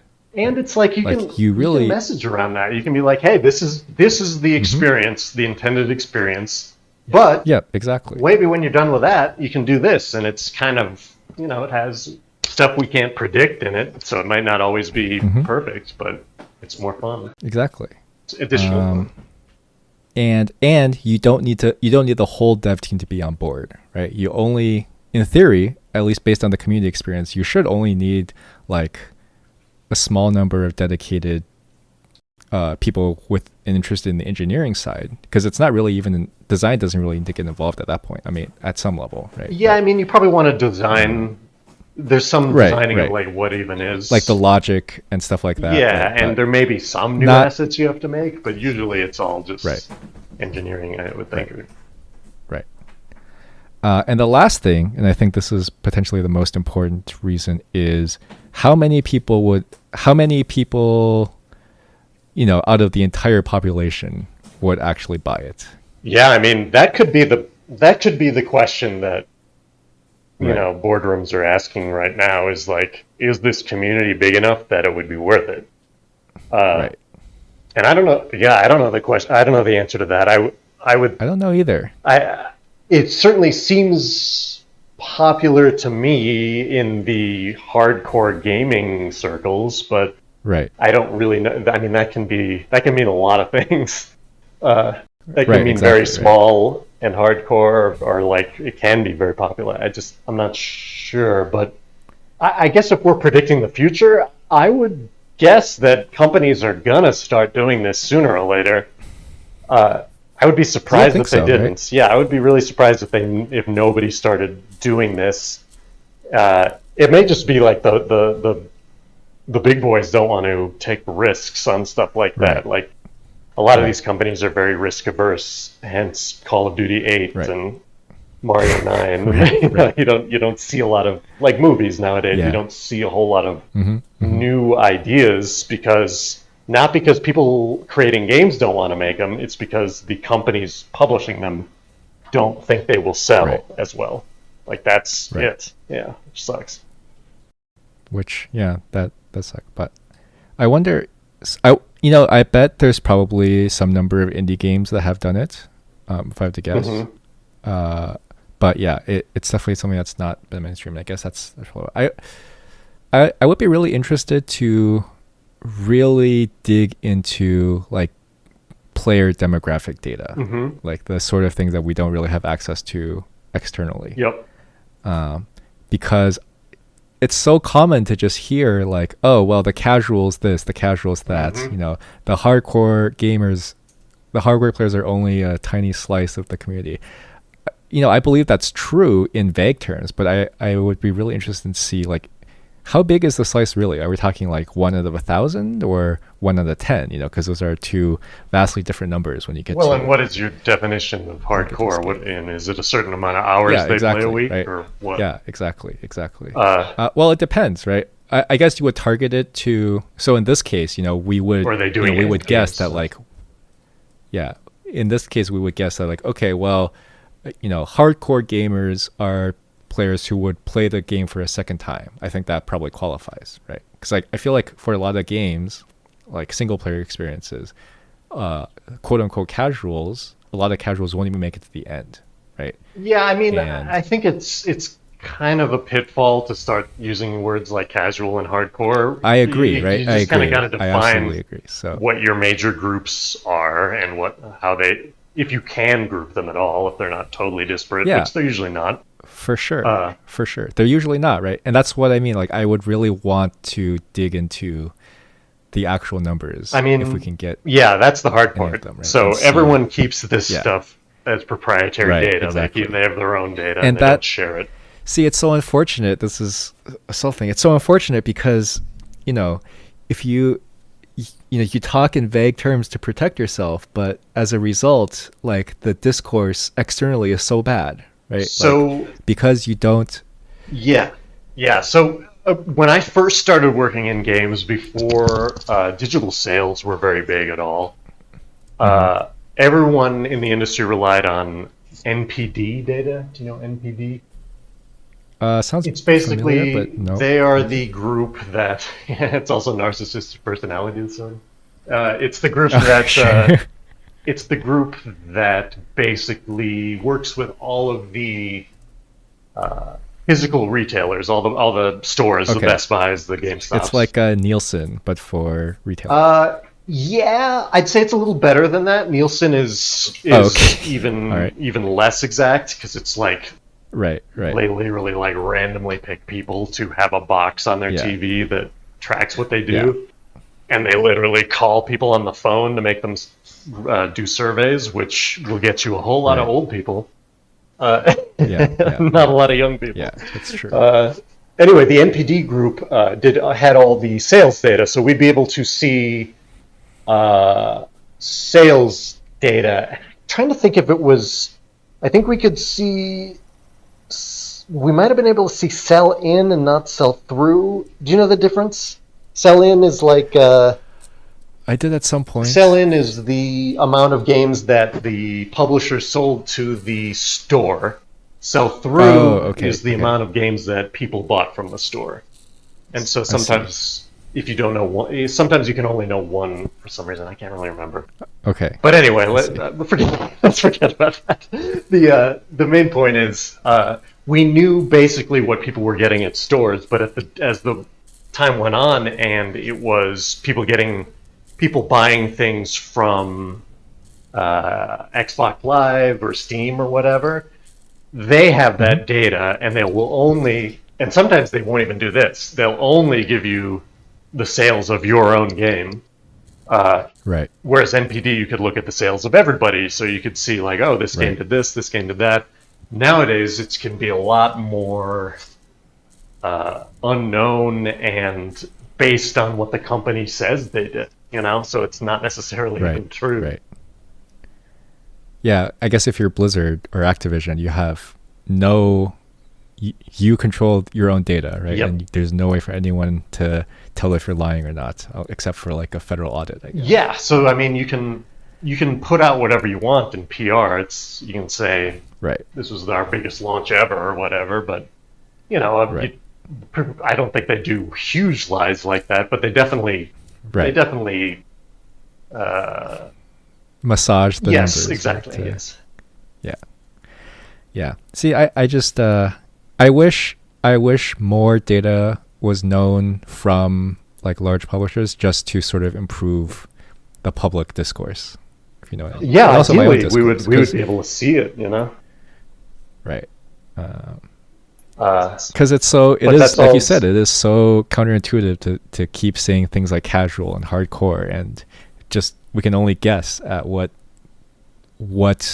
delineations we can make. Yeah, Right? and there's no agreed upon definition of what those make. It's more of even like an emotional, psychographic Right. thing, like Right. and it's, Oh, in terms of psychographics. say what? I was saying we should talk about psychographics. I have a lot to say about Okay, psychographics. let's do that next time. I Right. gotta go soon. Yeah. Uh, Yeah. shoot, what was I saying? Something awesome. I distracted you.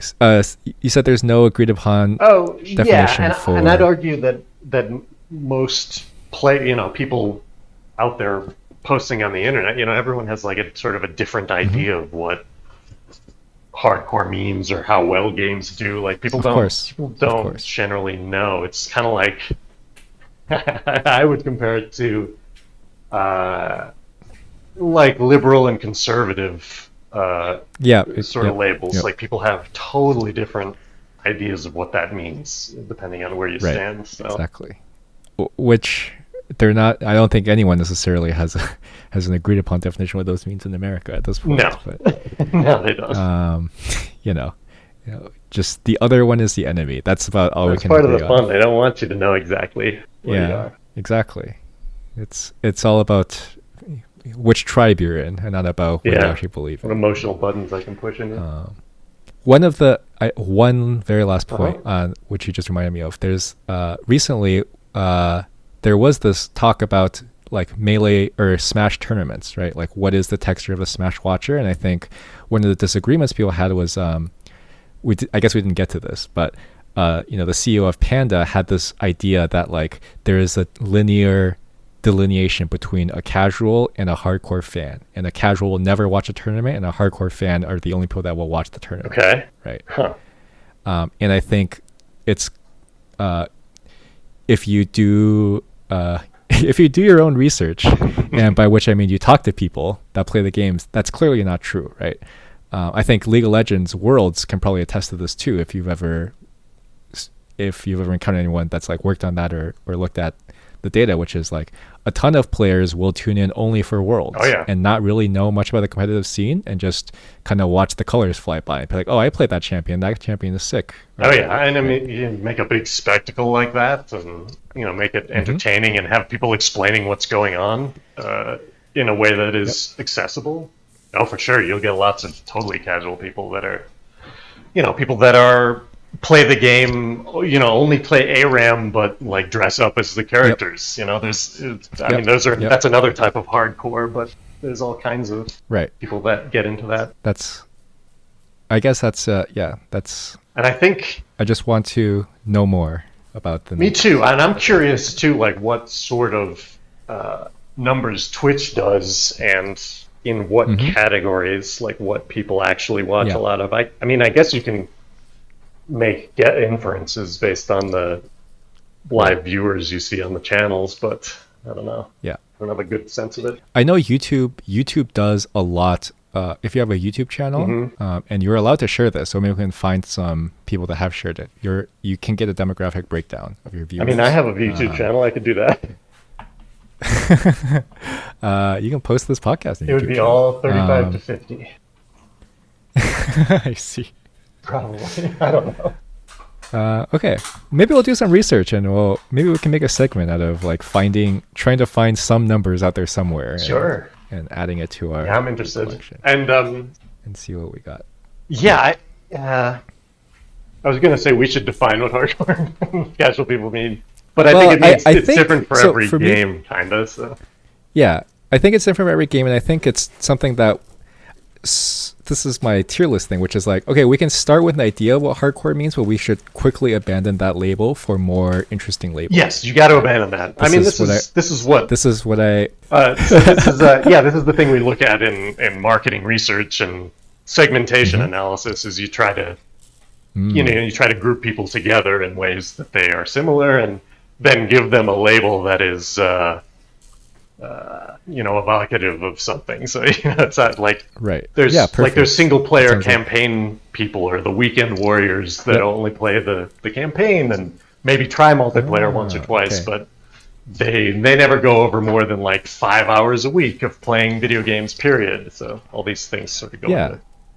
That's interesting. Okay, segmentation analysis, I remember that. That sounds like a good summary of what I spent 15 minutes trying to describe. So there we go. All right. Okay. I gotta go. Cool. I will let you go. Thanks for listening to episode 4 of what did I call this one? Gamester's Paradise with Regla and fwimsan. So I'll be uploaded soon, hopefully. And we'll see you next time. Yeah. Thanks for listening to this. Bye. Yep. Bye. Bye.